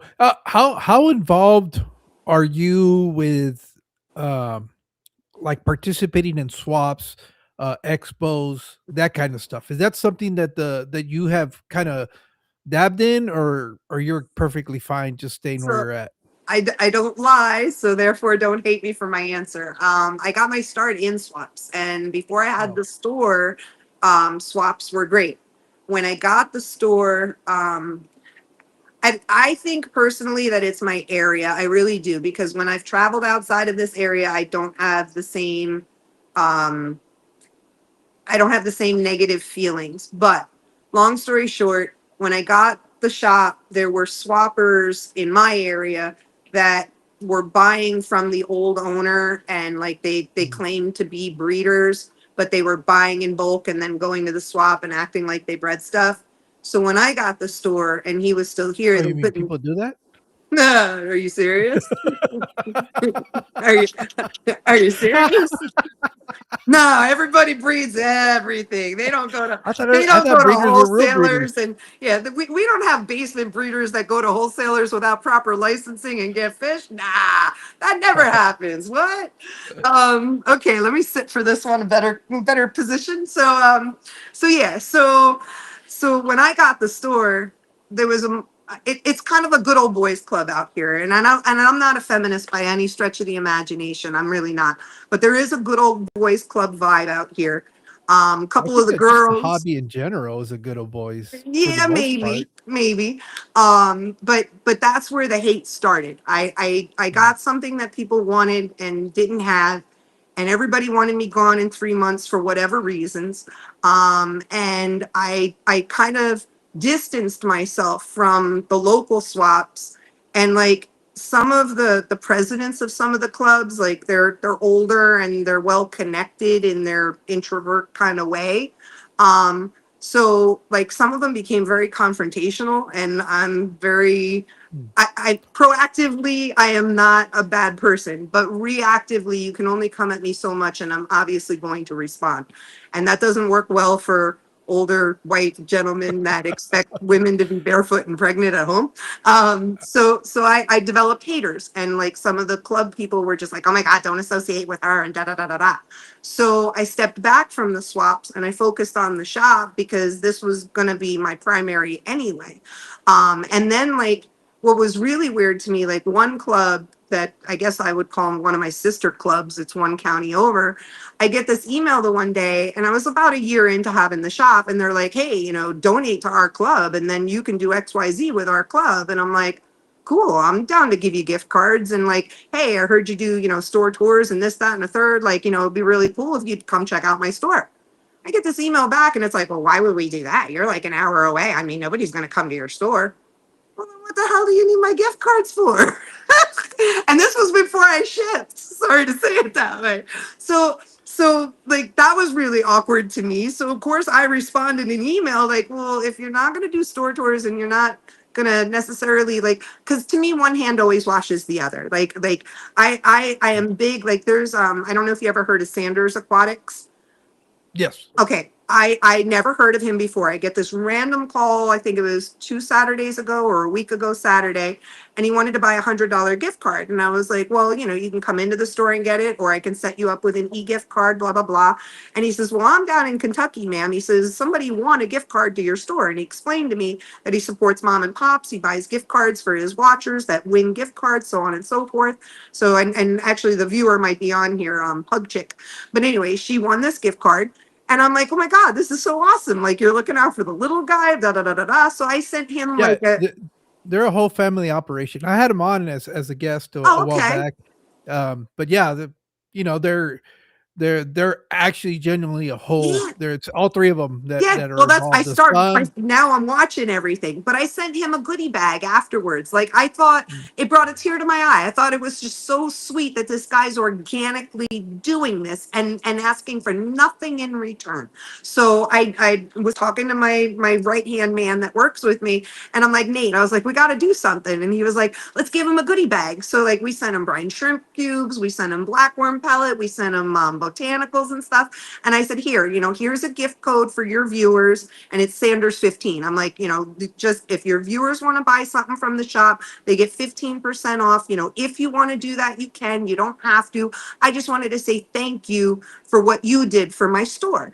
And that's what I'm about here. Like, one hand should always wash the other, pay it forward. So, like, when the clubs were like, give us something for nothing, we've got nothing for you in return. Meanwhile, I'm telling them, like, hey, your club members can get 15% off at the store. We can do a group buy. We can do this. We can do that. There was like no interest. All of a sudden, I was, chopped liver. And so to me, why do I need to rock with you? I organically have people that are coming to the store, and half of them are your members at the clubs. They just don't tell you because you hate me. but that being said, it's supposed to be fun, and some people, they're such fuddy-duddies, and like, again, and this has nothing to do with Nick. This is the club as a whole. But Nick brings life to his club. Everybody that's in that, like, there's Aaron, there's Grace, there's Joe, like every single one of those people. I don't remember them just by face. I remember their names. I know what they're into. I know their little side hustles, Zebra Aquatics, you name it. Like, it was a whole vibe when I was down in Maryland. And then I did a group buy. Well, I did a reverse group buy. So when you're in a club, you can always do like a group buy with Wet Spot, and you get some discounts and cheaper rates, whatever. I did a club member group buy. I got their breeders together, found out what they were breeding, what kind of stock they wanted to dump, so to speak. And I was like, all right, I want to buy this, I want to buy that. So like, one of the guys, Aaron, he shipped a bunch of stuff to me last Monday. Outside of that, Nick came up with, I think, 4 or 5 other breeders and their product. So I did a reverse group buy for the club. So again, there was one hand washed the other. All of that benefited my shop. It helped them open tank space. Some of them ended up buying stuff from the shop to bring back down. So, excuse me, that's fun to me. That's what this is supposed to be about. So, yeah. Yeah, because I was thinking like, now that Aquashella is starting to venture into the northeast, Yep. with them being there, I would think that would be it's expensive though. That's the thing, but just the fact that it puts your name out there to a larger group of people. I went to the I, Jersey one. oh, Yeah, did you? yep, I did close the Saturday of the event. I actually closed the shop. I went down with a couple of the customers from the shop. It was a great time. Excuse me. It could have been a little bit better, and I'm not trying to knock Aquashella saying that. I think because it was the first time they were in Jersey, I don't think they knew what the crowd base was going to be like. Yeah, Um, I think it totally surprised them yep, in a good way. In a yep, good way, where I think when they do it again, they're going to be better prepared. yep, Um, 100%. And there was like another event going on, so it was kind of weird in that respect. But it was a lot of fun. I saw some people that like I used to swap with at local clubs and stuff like that. They were down there. But I'm not gonna lie, I enjoyed just being a fan for the day. And that's like I had not cross promoted, but I obviously put in Facebook that I'm going to Aquashella. The shop's going to be closed on such and such a day. And Aquashella reached out and they're like, hey, would you like to vend? We saw that you cross promoted, blah, blah, blah. And I did. I wrote back immediately. I was like, no, I want to be a fan for a day. Like, I want to experience it. I want to take it all in because that's fun to me. Like, again, you can be in it for the money and you can treat it like it's all business. But even when I was there was people I knew, there was customers there. Like, I was still handing out my card. I was still like, I took great pride, and forgive me, I really, I shouldn't be as proud as I am right now. I took great pride in the fact that customers that I bumped into there, they bump me and they just be like, your prices are so much better. and, and I appreciated that. I really did. Like, and actually the guys that I went with down there, we all met up at the shop to drive to Jersey in one car. We came back and there was stuff that they wanted to buy at Aquashella. They knew that like my prices were better, or the one guy, he wanted albino pygmy cories. And I was like, I got those at the shop, bro. What are you doing? And I think they were like, I don't know, $10 or $11 at Aquashella, and mine were like $7. And I was like, I got them at the shop. He was like, oh, I'll buy some when we get back. I'm like, okay. So it was cute. Like I like anytime, and I don't get to really travel anymore. Like I have a small summer home down in Delaware, and it's right outside of Rehoboth. So there's Super Cichlids, which isn't called Super Cichlids anymore. There's another place called Go Fish, and another place called Just Fish. On my way down and my way back, I try to stop. I try to just walk around and appreciate other people's shops. And okay, I might price check and compare and contrast here and there. Like there's this one place in Quakertown, and they use one of my suppliers, and they charge like $50 for a betta that I charge like 20 for. And I'm like, dude, you're raping your customers. um, so that part, my parents used to own a pizza shop, so it was the same way. You'd go out to dinner somewhere and you're critiquing, like, this cheese sucks. They use polio, stuff like that. But I did. I really I enjoyed Aquashella. I would love to participate in one. But for now, I I don't know. I'm just this year I really want to focus on getting my fun back. I This place, like I said, there's days where it makes me numb. There's days where I'm run down and I'm tired and the hours can get to you. I want to bring my smile back. I miss that. I Nick really, and I mean this wholeheartedly with everything that, and I'm tearing up saying it. Nick brought back the fun here. He comes up and he looks at stuff and he enjoys it and he geeks out and he nerds out. And it was the same way when I went to the swap. It was like gossiping about, I don't know, I'm not into soap operas, but it was like gossiping like you were talking about a soap opera or your favorite talk show, but it was just about fish. And I want that back this year. I want to get my fun. And because a lot of the projects are done at the shop, I think I can finally take a little time, not off, but a little bit more time to really enjoy what my customers are doing, look at their pictures more, focus on, whatever their side projects are and collab and things of that nature. I wish I had more staff. The two guys that I have are leaving in March, and I don't know what I'm going to do without them. They're moving to DC. And finding good staff really is hard. I can't lie. It's competency. It's not just bagging a fish. There's a lot more to it here at the shop. So that part scares me. But I just want to smile again and remember that I am a hobbyist, because the work part, and YouTubers say this all the time. You can have as many tanks as you want, but when you come home from work and all you're doing is cleaning tanks, it's no longer a hobby, it becomes a job. And you don't appreciate your tank the same way, you don't enjoy it the same way. And that's sometimes what happens with me too. Everybody gets burnout, but this, like I said, this is more than a 12-hour day, 7 days a week. So I gotta, Nick reminded me that there's fun, and I'm so grateful to him for that. I mean that with the most sincerity. So Well, now Nick's not going to be able to walk through a normal doorway. He's going to have to get one yeah, that has a I know. cutout I for just his need big his old head. ego. Yep, I just blew up his ego. He's sitting in his squeaky chair in that basement, looking at the tanks, going, "Yeah, I'm the man.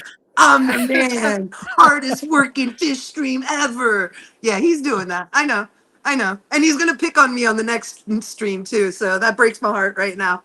But anyway. I like him Yeah, because of SVC and everybody else associated with him. Big Steve, John, Aaron. Has nothing to do with him. See, now we'll crap all over him. But go ahead, he sorry. just knows that he just knows the right people. That's all. There you go. Yep. He's his own marketing agent. He's a No, good promo guy. that's one of the great things that I've come to enjoy about the hobby. That I don't think if it was for the advent of social media that I would be able to be a part of. Um, I think uh, I think being able to do this has allowed me to connect with a lot of great people. Yep. And that's really what the fun is. I mean, it's yeah, I enjoy the fish and all that. I love my tanks and all that stuff, but there is that extra layer on top of it when you really start making connections with people, and you know, people that there's no other way that you would have ever come Yeah. across, Yeah, different because countries, everything. Yep. and that to me has been even more fun than the actual hobby itself. Yep. Very true. And I've really enjoyed it. I could continue to do this as long as people are willing to interact with me. It's not something that's very difficult for me to do, and it's been fun. It's been fun, and now the next step is trying to make those real in person connections, because and it's gradually getting there. You know, I've always been adamant about, I like doing this as a hobby, but I don't want it to really become a burden on the household. So anything that this returns to me that I can apply to doing some of the stuff that I do, that's bonus, you know. And I'm starting to get to a point now where it's a little bit more consistent, that I'm getting every month a little bit, and I've been able to save up and save up and save up to the point where if I go to an event, I want YouTube to pay me to go to the event, based off of whatever my income has been from advertisement. Yeah. And I think after 4 years of doing this, I'm getting a little bit closer to be able to do that, and that's Nice. going to be fun, because now I'm going to be able to go to certain places and make those connections, and finally make the face to face meetings, and get to experience some of these things that I see that people really enjoy. Yep. I've always said the one thing I can tell that that happens once a year has so right now has been the clash. And Hmm. what I mean by that is you could tell when the clash is done, because all of a sudden you see this resurgence of people just talking about their experience, talking about how much fun they had Yep. because they got to meet so and so, and they got to interact with so and so, and I think that is really really neat, and I'm hoping that pretty soon I'll be able to experience that too, and be able to be one of those dummies on here Well, going, oh yeah, you it's know. hobbyist junkie like Yeah, related. You know, it's not just like, and it's just not anything against Aquashella. Aquashella is more commercial, yeah, and the Clash isn't. It's again, it's where literally every hobbyist junkie just that it's like a reunion for that. So it's yeah, again, it's its own vibe, it's its own everything. Like, and but like you have your own vibe too. Like I got addicted to you with the plugs. You're, and forgive me, I don't want you to take this the wrong way. You don't ride off the coattails of others. You find yeah, these channels that they could have 12 subscribers, or they could have 1,200 subscribers, or they could have 12,000 subscribers. You found someone that interested you, that caught your interest. You decided to plug them and just talk about them and tell other people, hey, you might want to check it out if you're into XYZ. It's the sum of it, but you're still networking almost even if you don't even know these people. You're just like, hey, I checked out this channel. You guys might want to check it out too. Yes, you might try to follow up with them, which is kind of what happened with us. You might want to follow up with them and be like, hey, I kind of deep dove on you and I'm really interested. Do you mind if we do some Q&A, or like we actually talk in person, so to speak, via this channel? And that's fun to me. Like I take great pleasure. Actually, I know you've been kind of TikTok deep diving. So when Nick came up here yesterday, he came with Bamba, and Bamba's more on the TikTok side, and Nick's more of the YouTube side. So Bamba went live with like four other people, and again, I'm very fresh out of the box on TikTok, and I get it. I'm old. There's gray there. I get it. So there was like five people, I guess, in the TikTok, and they were talking and chatting it up. And there's a lot more aquascaping on there than there is like I know this fish or that fish, or I'm a cichlid junkie or whatever. Because I did notice like the one person was talking about gold tetras.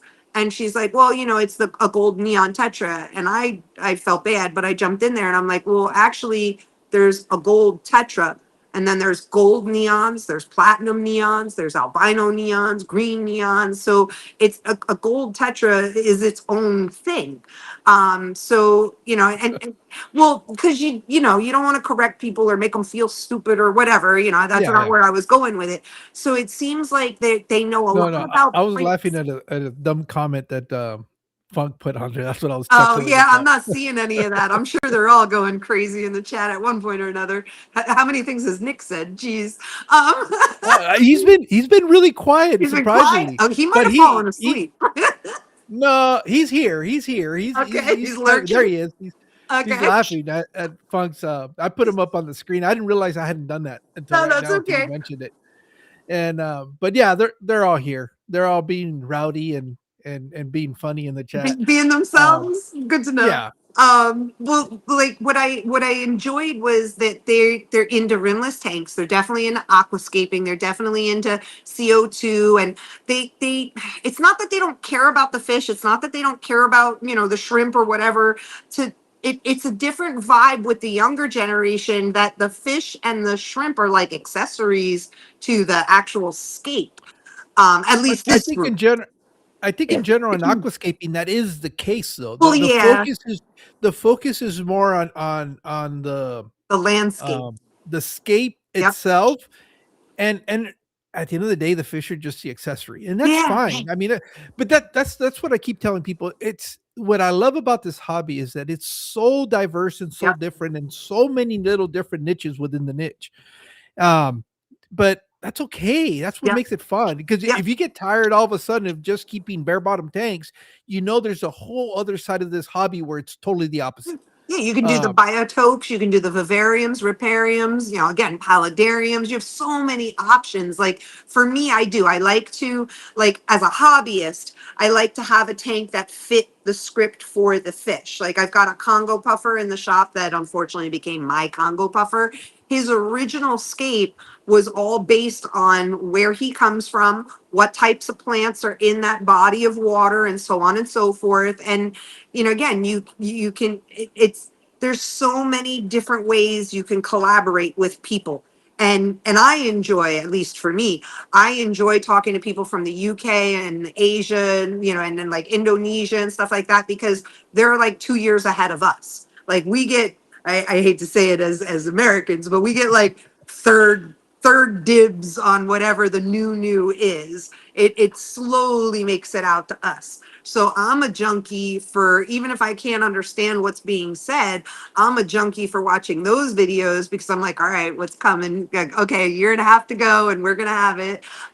So that, I don't know, stuff like that just captivates me. And that's kind of what you do. You're in there searching, and you're not searching for what's popular or on trend. It's just, it captivated you, it caught your attention, you want to know more. And that's why I enjoyed the plug so much, because it was like, a lot of, again, I don't get addicted to certain YouTubers, but you follow certain things and that they're going to live stream on certain days and stuff like that. And like some of the older YouTubers, definitely not picking on them saying this, and some of the ones that have 500,000 followers, they're kind of also getting a little repetitive. This is a hobby where we can never reinvent the wheel. There are yeah, only so many top 10 fish you can put in a 10-gallon. There's only so many top 10 nanos that you can put in a 5. So some of the more popular YouTubers are kind of regurgitating what's already been said, what's already been done. So for me, and I'm not saying that people are nobodies, but like when you have under 2,000 members or under 5,000 viewers or whatever you want to call it, you're actually a hobbyist. You're not doing what you're doing for clout. You're not doing what you're doing as a marketing scheme to buy, whatever you're selling in the box. You're actually doing it because these are your tanks. This is what you love. This is what you want to do. It's great to generate revenue from YouTube and everything else. But when you can appreciate the conversations that you're having with people, and like Nick, for instance, he's got his little group of followers, but like now I know the faces attached to some of those names. So it's now, to me, it's a totally different vibe. But when I'm in yeah, there, I'm in with friends that don't live anywhere near me. I don't hang out with them. We don't go out to the bar, but they're my fish friends. And that's what I like about some of the smaller channels, because you become like a family. You know, like Funk, for instance. He's called me a bunch of times. I've called him a couple times. Like we talk about the stores he works at and like different Mhm. projects and stuff. Like when he did the angelfish video, I commented on his video and I was like, dude, I'm gonna put a TV in the shop, and every time somebody says angelfish this, angelfish that, I'm just gonna play your video. So this way they can't give me the 1 star. They can be mad at you for what you said. Because yeah, because well, to me, angels are devils in disguise. Why they got Yeah. named angels, I have no clue. Because once they sexually mature, they are a-holes. Like, and they're gonna kill something off or go psycho. You know, your average 13-year-old, he's gonna buy a magazine and, you know, figure it out. But angels, they don't figure it out. They become very territorial and mean. And the way he explained it, he's very similar, but again, he's treated different because he's a guy. If sometimes I say it in here and people are like, oh my God, that's never going to happen. All right, well, I'll see you in 6 months when it does. Like, Yeah. Now that you touched on that, do you really find um that because you're a woman, you have less credibility in the hobby than most men? sometimes, like I said, I don't want to use the whole like feminist thing because I don't look at it that way at all. Um, Even from a bail bonds perspective, I had fake nails back in the day in the bail bond industry, and like I would go in to check in with a cop and say, hey, I'm gonna be here. I'm gonna bounty hunt so and so. I plan on getting him into my car, driving him back to jail. It would be like, oh, honey, you're gonna need backup. You're gonna need this. You're gonna need that. No, I'm good. I got somebody in the passenger seat. Like, don't let the fake nails fool you. You know, my father wanted a son and had me, so I'm a big tomboy. So there are times, yes, where people are like, oh, what does she know? Like I had one guy, oh my God, I was gonna kill this guy, and he's not a customer, but he came in, he shows me a picture of a geophagus feni, and he's like, do you have these? And I'm like, yeah, sir. I'm like, they're right over there in the 29 gallon. And he's like, ah, your husband let you work here today? And right then and there, like, yeah, right then and there, I really want to hit you in the gonads. I really want to see you. Yeah, I really want to see you like taste my floor. But I looked at him, I was like, no, sir, last time I checked, I'm not married. I was like, I actually own the place. I was like, but like I said, the sun eyes are over there. You know, I just want to get past it. You know what I mean? So he Well, oh, it's looks nice to see your wife actually let you out and go look at right, fish right, today. yeah. Oh, they took you off your old ball and chain. You're not home cooking. Like, thanks, buddy. So anyway, so I showed him, you know, where the 29 gallon was. He was like, those aren't it. Those are heckly eyes. And I was like, no, the heckly eyes are over here in the 55 gallon. I said, those are the juvenile spen eyes. I said, if you want the adult spen eyes, I said, they're back in the 75. I don't know. I thought that doesn't look like it. Oh, okay, no problem. So then he looks where the axolotl is, and at that time I had a bunch of Amano shrimp, and he's like, "You got Amanos?" I'm like, "Yeah." I'm like, "They're," you know, I show him where they are. Those are ghost shrimp. I was like, "No, sir, there's definitely not ghost shrimp." I said, "Those are Amano shrimp." I said, "The ghost shrimp are down in the bucket below." I was like, you know, 39 cent. I keep them in there until they may or may not croak. And Yeah. yeah, yeah. And he was like, wow, I don't know. I mean, do you have like a guy that works here that can actually help me? Because I don't think you know what you're talking about. And that was it. One of my customers actually came out from around the corner. He was like, sir, I think you need to go. And it was a gentleman. Yeah. And he was like, what? He's like, you need to go. He was like, because I know her. And he goes, and she's a very tolerable woman. He goes, but she's gonna hurt you. He was like, it's time for you to go. Yeah. I wish I was kidding you. So he did. He left. I never saw him again. So you know, I think any woman is going to run into that in life. That has nothing to do with business. But you know, to each their own. Like I said, I never once have said I'm a genius or I'm an expert or I'm a know-it-all or anything like that.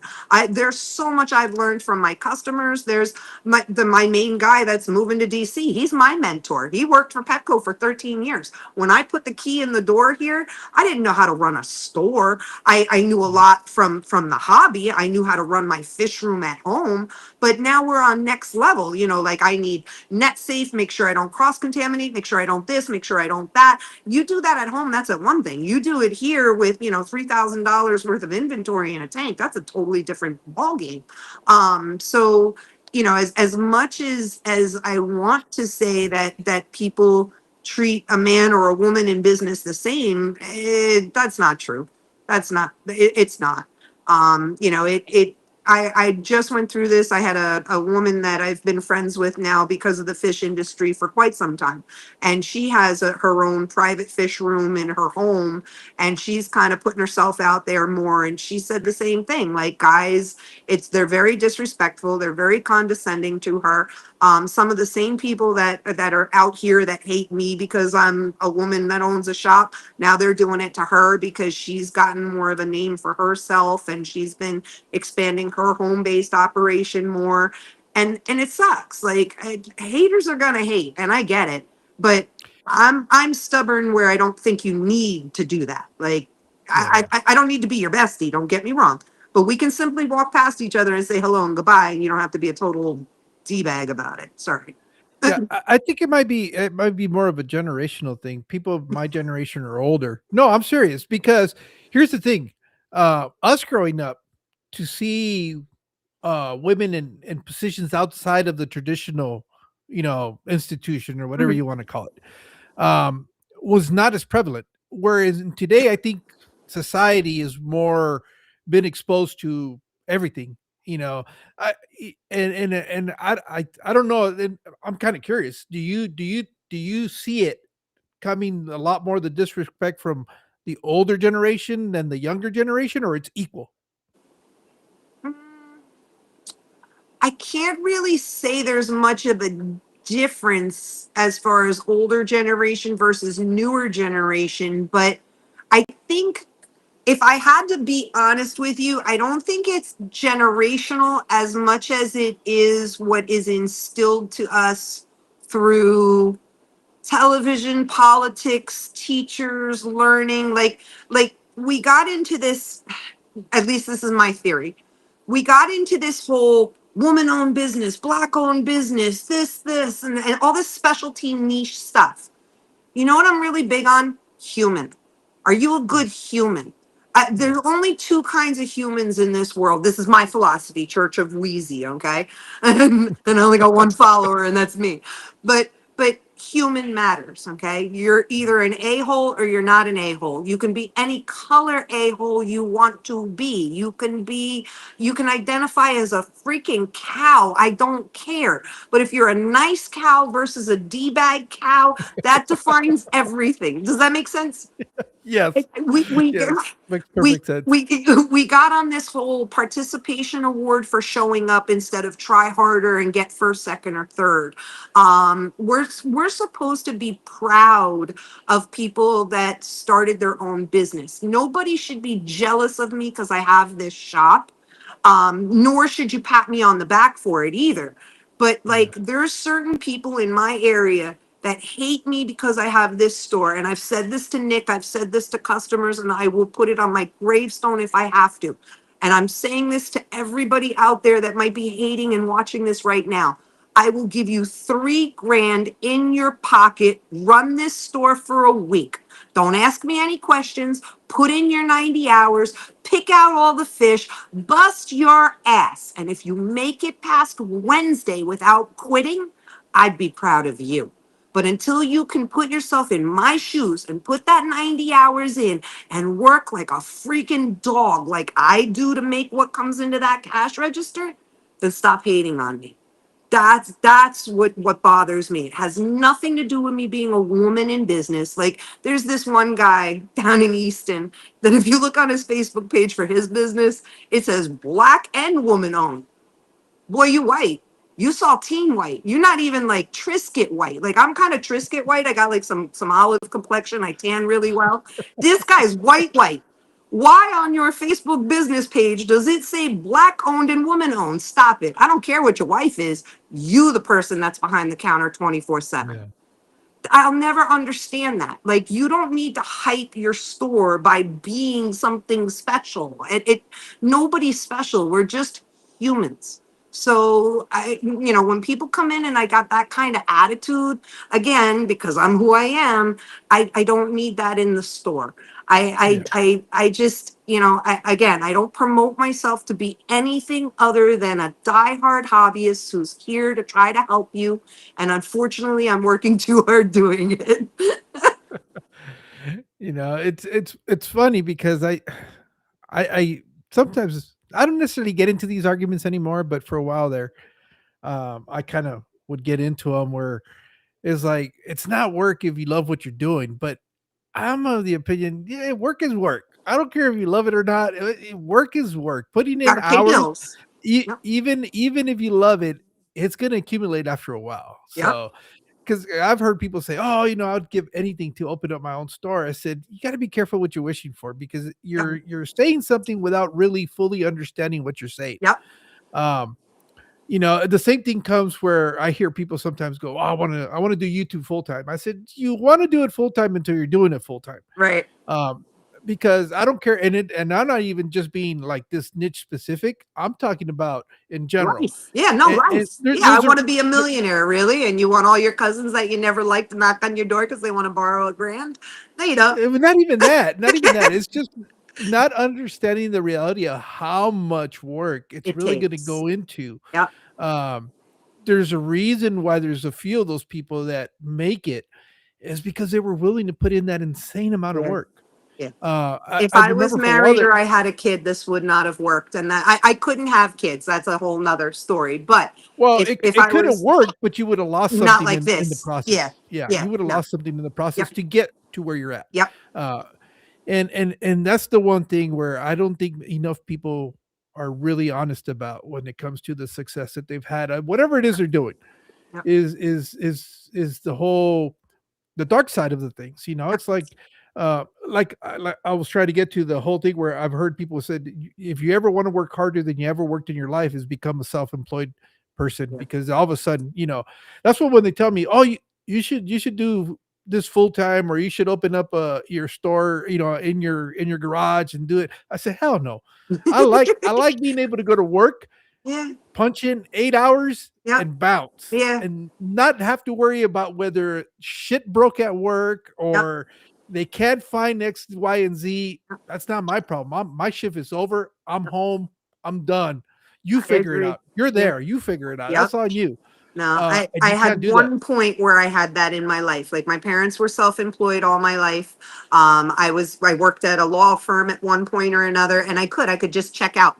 And I remember when the lawyers would call me, "Oh, what about this and what about that?" Or they'd want to, "Nah, I'm not on the clock. You're crazy. No, and I'm salary, so no OT." But people do. They think that self-employment is not glamorous, but glamorous. You're your own boss, and then it's not everything that it's cracked up to be. I'm not ashamed to say it, but the bail bond thing was actually easier. The only time it was rough was when people were on the run. Then you had to drop everything and find the bad guy, so to speak. But if everybody was going to court, I remember being on vacation in Jamaica for 10 days straight. It was great. Best 10 days of my freaking life. I think it was in '07. I missed that.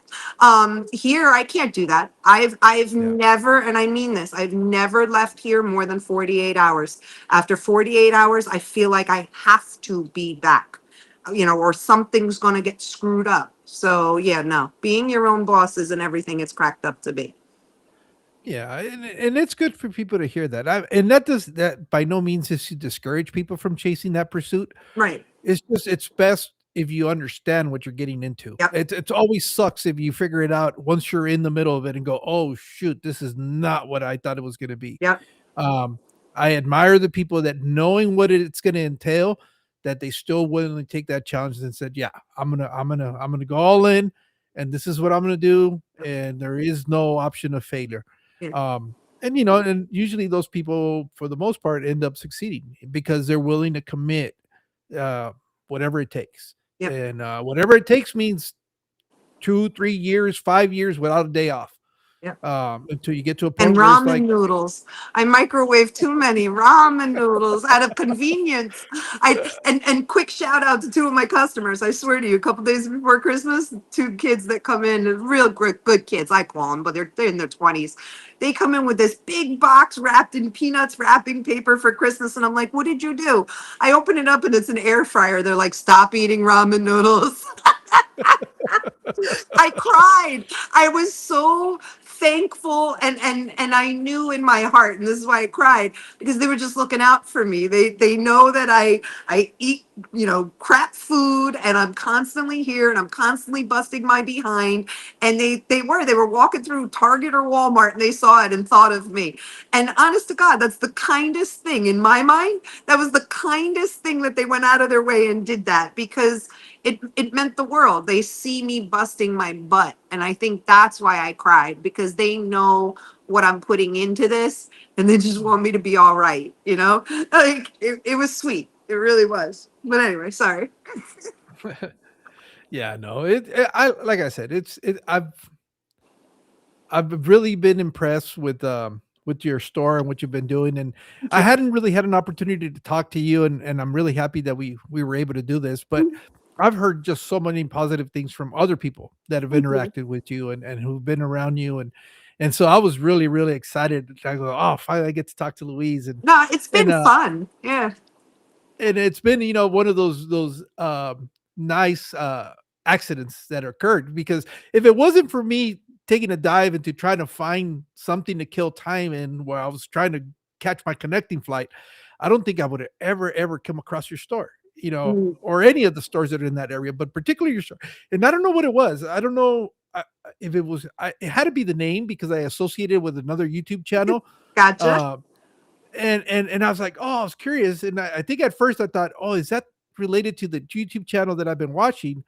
And once I looked into this, I go, no, this is something else, but it was still very interesting. And once I started looking, I was like, oh, these are kind of the stories that I tend to gravitate to, because, like I said, the Chlorophyll Corner, which is up there in Arizona, is very similar to your store. The one in San Diego, which is Pet Zone, very similar type of store, and very similar. And I think it speaks to me because of what I like to do in the hobby, Yeah. and obviously if that's what I kind of enjoy, I'm going to gravitate to that. And when I found yours, it was like, oh, this is very similar to the type of stories that I've enjoyed in the past.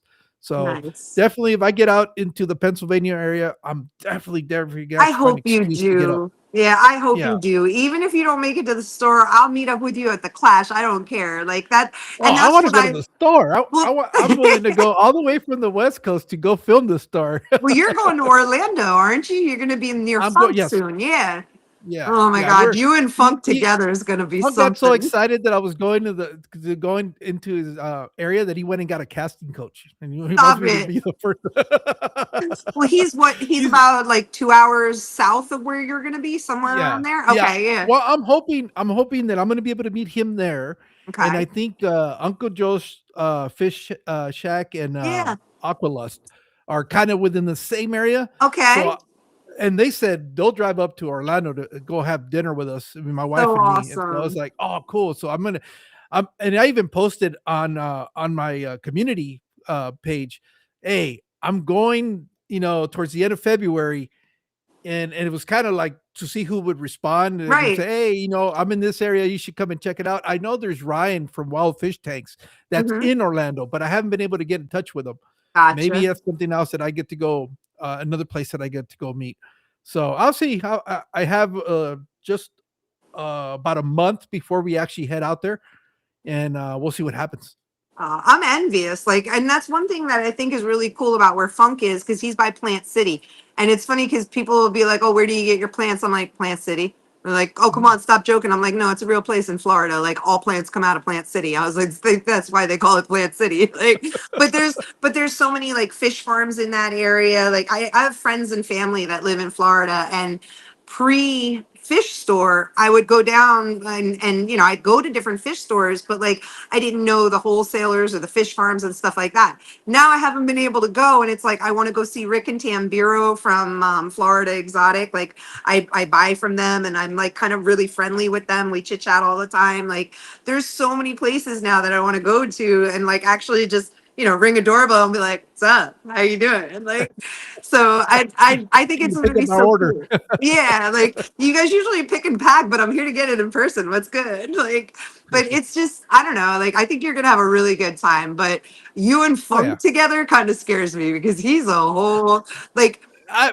I've known Funk for, well, actually, he's and I've great. always said this, it's his fault that I'm doing this. And the reason I say it's his fault is because he's the one that encouraged me to go, oh yeah, you should post a video about what it.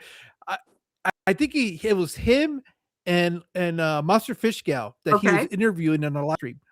And I remember catching like the tail end of it. By this time, I had been watching Funk for probably about a year, and I would kind of post and comment on his live streams here and there.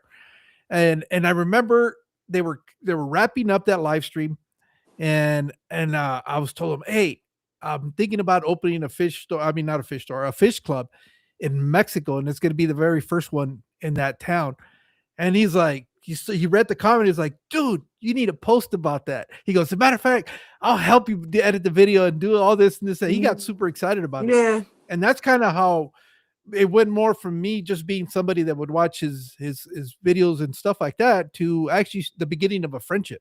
Okay. And so it's really nice to see it come full circle. I'm really looking forward to it. I know I'm gonna have a good time. Yeah, he's Me a and him, trip. He's his yeah, own vibe. Like he just it's no F's given. I'm gonna do me. This is what I'm about. You know, he's sucking on his lollipop. You're the cigar guy. You know what I mean? Like it's just and you do. Again, it has nothing to do with clout. It's just this is what I want to talk about. There's sometimes he's not even talking about fish. You know what I mean? yeah, But you get it, I deflate when I listen to you guys. It reminds me of life, you know. And again, we talk about the good, the bad, the ugly, and everything in between.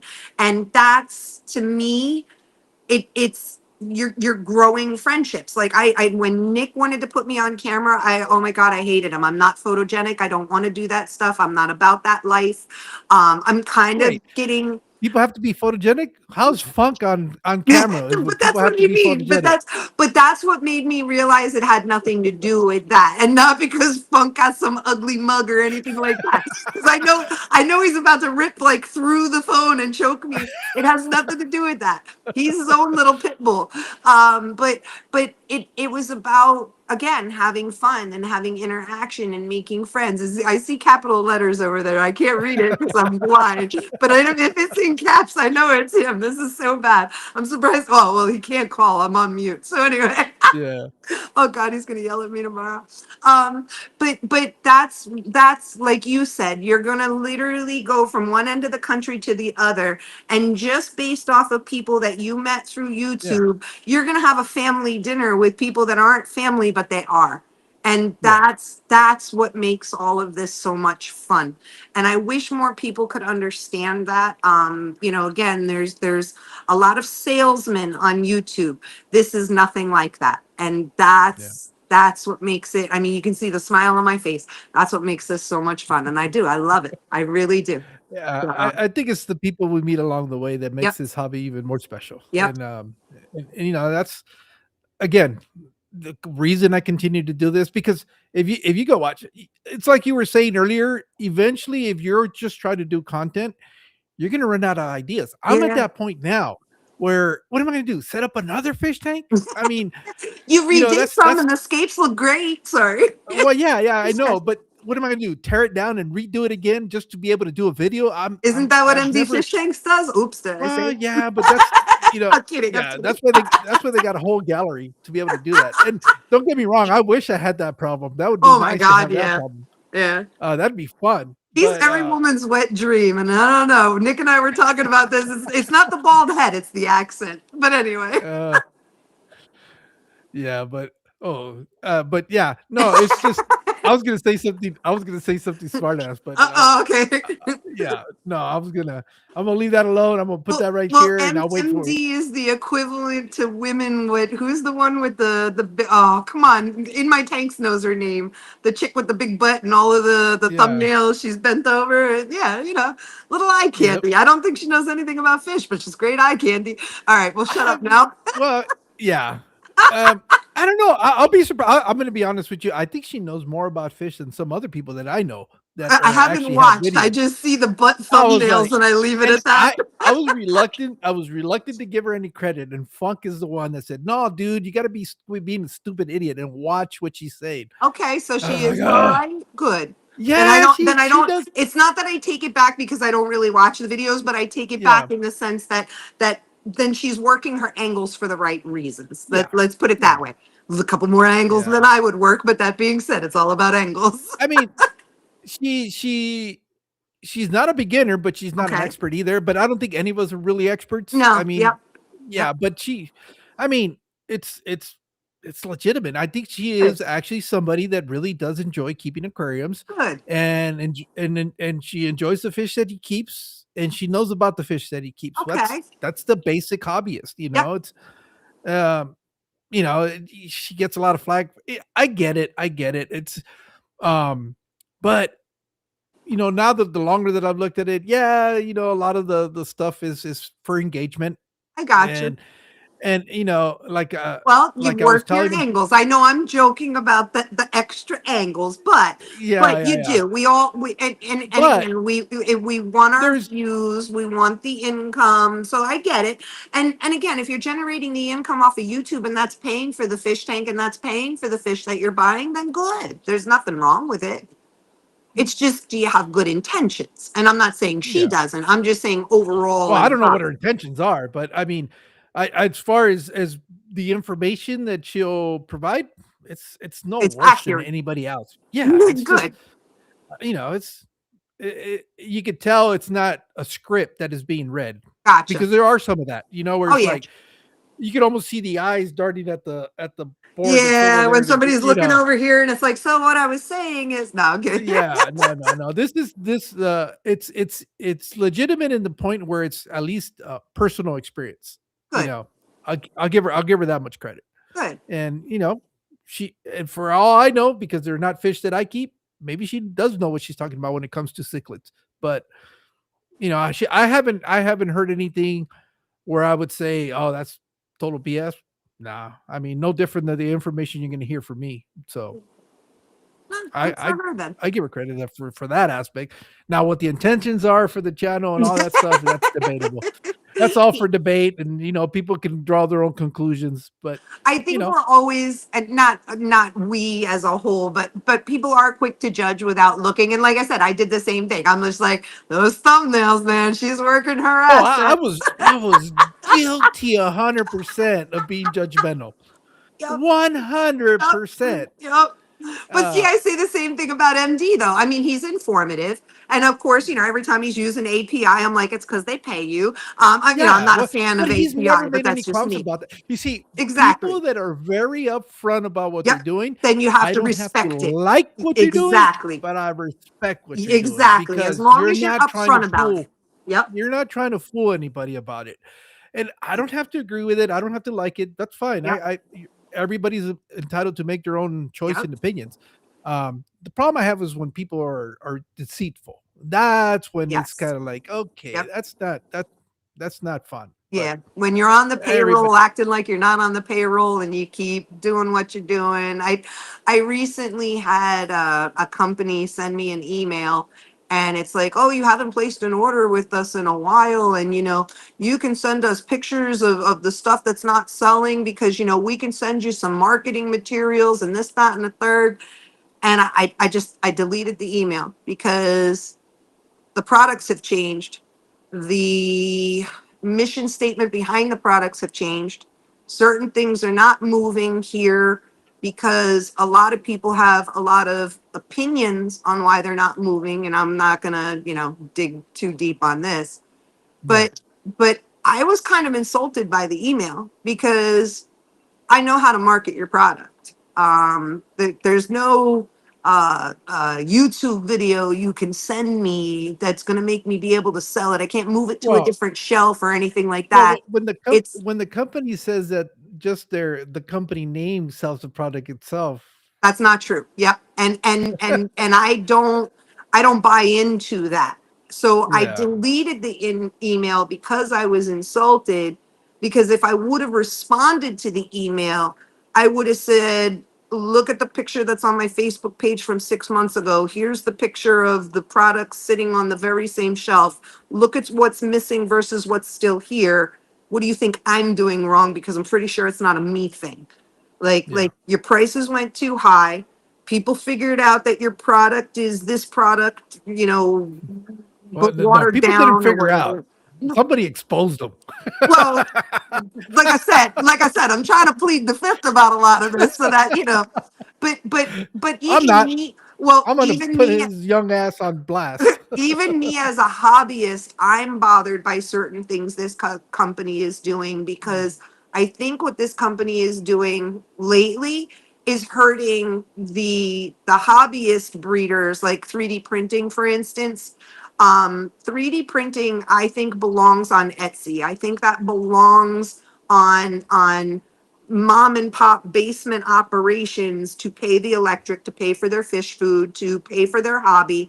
I don't think big business should be printing 3D printing stuff and jacking the prices and cornering the market, so to speak, off of their name brand by simply taking a PDF that was out there for everybody to use and putting it in your box. Yeah. I don't dig that. And for certain companies that started where I'm at, to forget about where they started at, I don't know. I I like promoting things I believe in, and there are certain things that I believed in here that I don't necessarily support the same way. But I don't like when you send emails to mom and pops being like, well, what are you doing wrong that you're not selling it? What? Because if I told you about you, then you wouldn't even want me selling your product anymore. Like, kind of sucks. That part kind of Yeah. sucks. Like, there's You always know, people and that are gonna that's what. buy based on a brand, but then there's also Yeah. people that experiment with other brands and change their minds. There's nothing Yeah. wrong with that. Yeah. It's what I think. What happens is that you divide the market into a couple of different groups. It's if you're a hobbyist that only has a few tanks, you could afford to sometimes spend a little bit more on products just because you don't have to do multiples of them. But once you start becoming like most of us, where you have more than 10 tanks and stuff like Hmm. that, you really start looking at things a little bit closer and Yeah, going, do I really need to spend $30 for this yeah, product where this one at $10 is very similar? yeah. Those are I the don't need choices that 10 start happening. Fluval 3.0s when I can go get LEDs that you snap into each one of them and they run off of one electrical socket. Attach six. Thank you. Yep. But so it's But yeah, there's I other get it. brands though that have come a long way. Like Haiger back in the day, Haiger lights were junk. And I'm not trying to knock Haiger. Don't be mad at me. I've got your products. They're right behind me. But not all of them. There's certain products that have come out that they've improved upon, that I really like and I support, and those are the ones that are on the shelf. And then there's Well, the thing is, other things that are budget, and if you want them, they're on Amazon. It, yeah. The funny part is, and Hager's never made any qualms about it, but they're just buying white label products and, yeah. and slapping their logo on it. A lot of And people do but that. I'm doing that with my foods too. But a lot of people yeah, do it. You just have to pick the right ones and not just chase after junk. You know what I mean? Like, try to yeah. improve upon it. And a lot of people do that. Yeah, the company that I'm not so happy with right now does that. Again, a certain But God someone forbid you might have had a speak little on bit it, to then do all with of a that. sudden you're going to get hung in the gallows. So I'm going to shut my mouth. So anyway. Yeah. No, it's there's a lot of great things, but we have our dark sides too, in this hobby. Yep.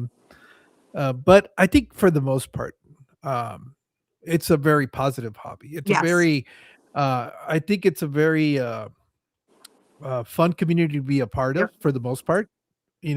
and it only seems to be getting better and better. Yeah, Uh, I think it's and growing, and I think it's growing in, and again, not a, oh, you have to spend XYZ to be good at.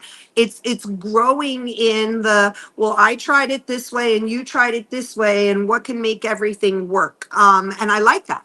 It's the collaborating. Like, I've mm, definitely gone to things after an event and talked with, this hobbyist, that hobbyist, or whatever. And like you said, you're meeting for dinner, and you collab. It's, and you're sitting there and you're showing this picture and that picture, and oh, I bred this, and oh my god, you got that to breed. How'd you get it to breed? Like, it again, it's, I don't know, you just kind of geek out. Like, and I think there's a whole new group and the younger generation that's coming in. Granted, they're more geared to TikTok than YouTube, and granted, they're more geared to TikTok versus even Facebook, but they still have something to bring to the table. We Yeah. as the older group, we teach them about the fish and the husbandry and the shrimp, and meanwhile they're like, yo, but do you know about this plant, do you know about that plant, and blah blah blah. Like, so it's we can always meet in the middle, and as long as you're willing to learn from somebody and not like I said, like some of the people in some of the clubs here, I'm not giving away my secrets, I'm not telling you how I do this, it's like, or they're condescending, you don't know anything, well then teach me. Instead of picking on me or knocking me or whatever the case may be open. Like again, take 20 minutes out of your day. If I don't know crap, then do me a huge favor. Teach me some crap. It's not, I don't know. It should be warm and welcoming. And I'm seeing that more. I just kind of had to expand my area to find it again. It was getting a little cold in my area with people wanting to share.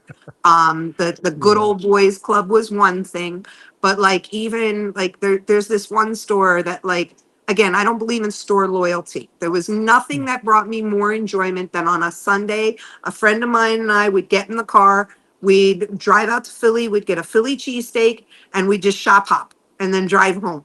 And that's fun. That's what you should do. There is no store loyalty. Yeah. There was a local store that when they found out that some of their customers were shopping here, they actually kicked them out of their store. What? Like, what are you doing? So you don't want their money? Like because they what? Bought a They're plate? not going to leave. They're not going to leave all the money at your store. They were going Yeah, to still spend it at their store, but yeah. it's, And like at that very same store, one of their employees came over here a couple weeks ago, and they were like, "Oh, these people were just over at my store," and I'm like, "Right, because they look at your store, but they buy over here." Like, and I don't mean to sound mean saying it that way, but people do. They get so out of control with this like competitiveness over nothing. Like, you're supposed to shop at different places. Not every place is going to have the same thing. And if you are a hobbyist junkie, you go for the inspiration, you go for the camaraderie, you go for the variety. I don't know. Again, I must be a bad business person because I don't understand some people's see, business models. it's not even that. I think that's why your business is successful because you're not hung up on those kind of things. You're more Yeah, focused, no. you know, um, I don't know. But at the end of the day, it is human beings running businesses, and we human beings are kind of funny sometimes. I was built for the bail stuff. The fish thing, I don't know. It's still open for debate. But I'm having fun.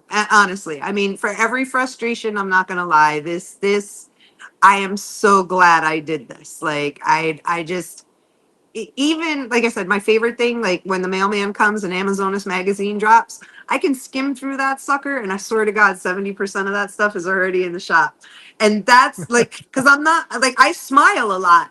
I'm not always proud of myself enough, but I swear to you, when I'm done skimming Amazonas, if at least 70% of the stuff is in the shop, I'm like, good girl, you did all right. Yep. That's what's important, and it's not for everybody. That's just my own kudos that my hard work is paying off. So MNC Aquatics is extending an invitation to you. Go watch their live stream for tomorrow. okay. They're actually going to be talking about breeding. They're going to be having some of the most successful breeders in the hobby. It's going to be Greg Sage, Ed Moats, and Ooh, ooh, Mitchell Brom. I always get his last name wrong, but okay. And this you will said be it like was the third M and time. T Aquatics. MNC Aquatics, Okay. MNC Aquatics, All right. and I'm on it. they this will be the third time I believe these gentlemen have been on, and it to for them to be able to share their experiences as Yeah. breeders, I think you know it's one of those unique opportunities, and Yeah. to have all three of them together, I think it's something that MNC Isn't has been Ed able to out pull of off. Delaware? Delaware Ed County is in out of Pennsylvania? Pennsylvania. Yeah, he's Ed is Delaware Ed is County Aquarium Society, if I'm not yeah. mistaken. He Nice. focuses a lot more on the rare live bears, Yep. like the Gideons Yep. and the uh, drawing a blank. I have them. Limias. Limias? Yeah, I was Limias. gonna say the Yeah. Godeids and the Limias. Yeah. and Very nice. and obviously, well, Greg Sage has done a Oh bunch of yeah, other that's stuff, and legendary. But no, Ed, yeah, I've and heard of, and for some reason, I want to say I might have actually met him years ago.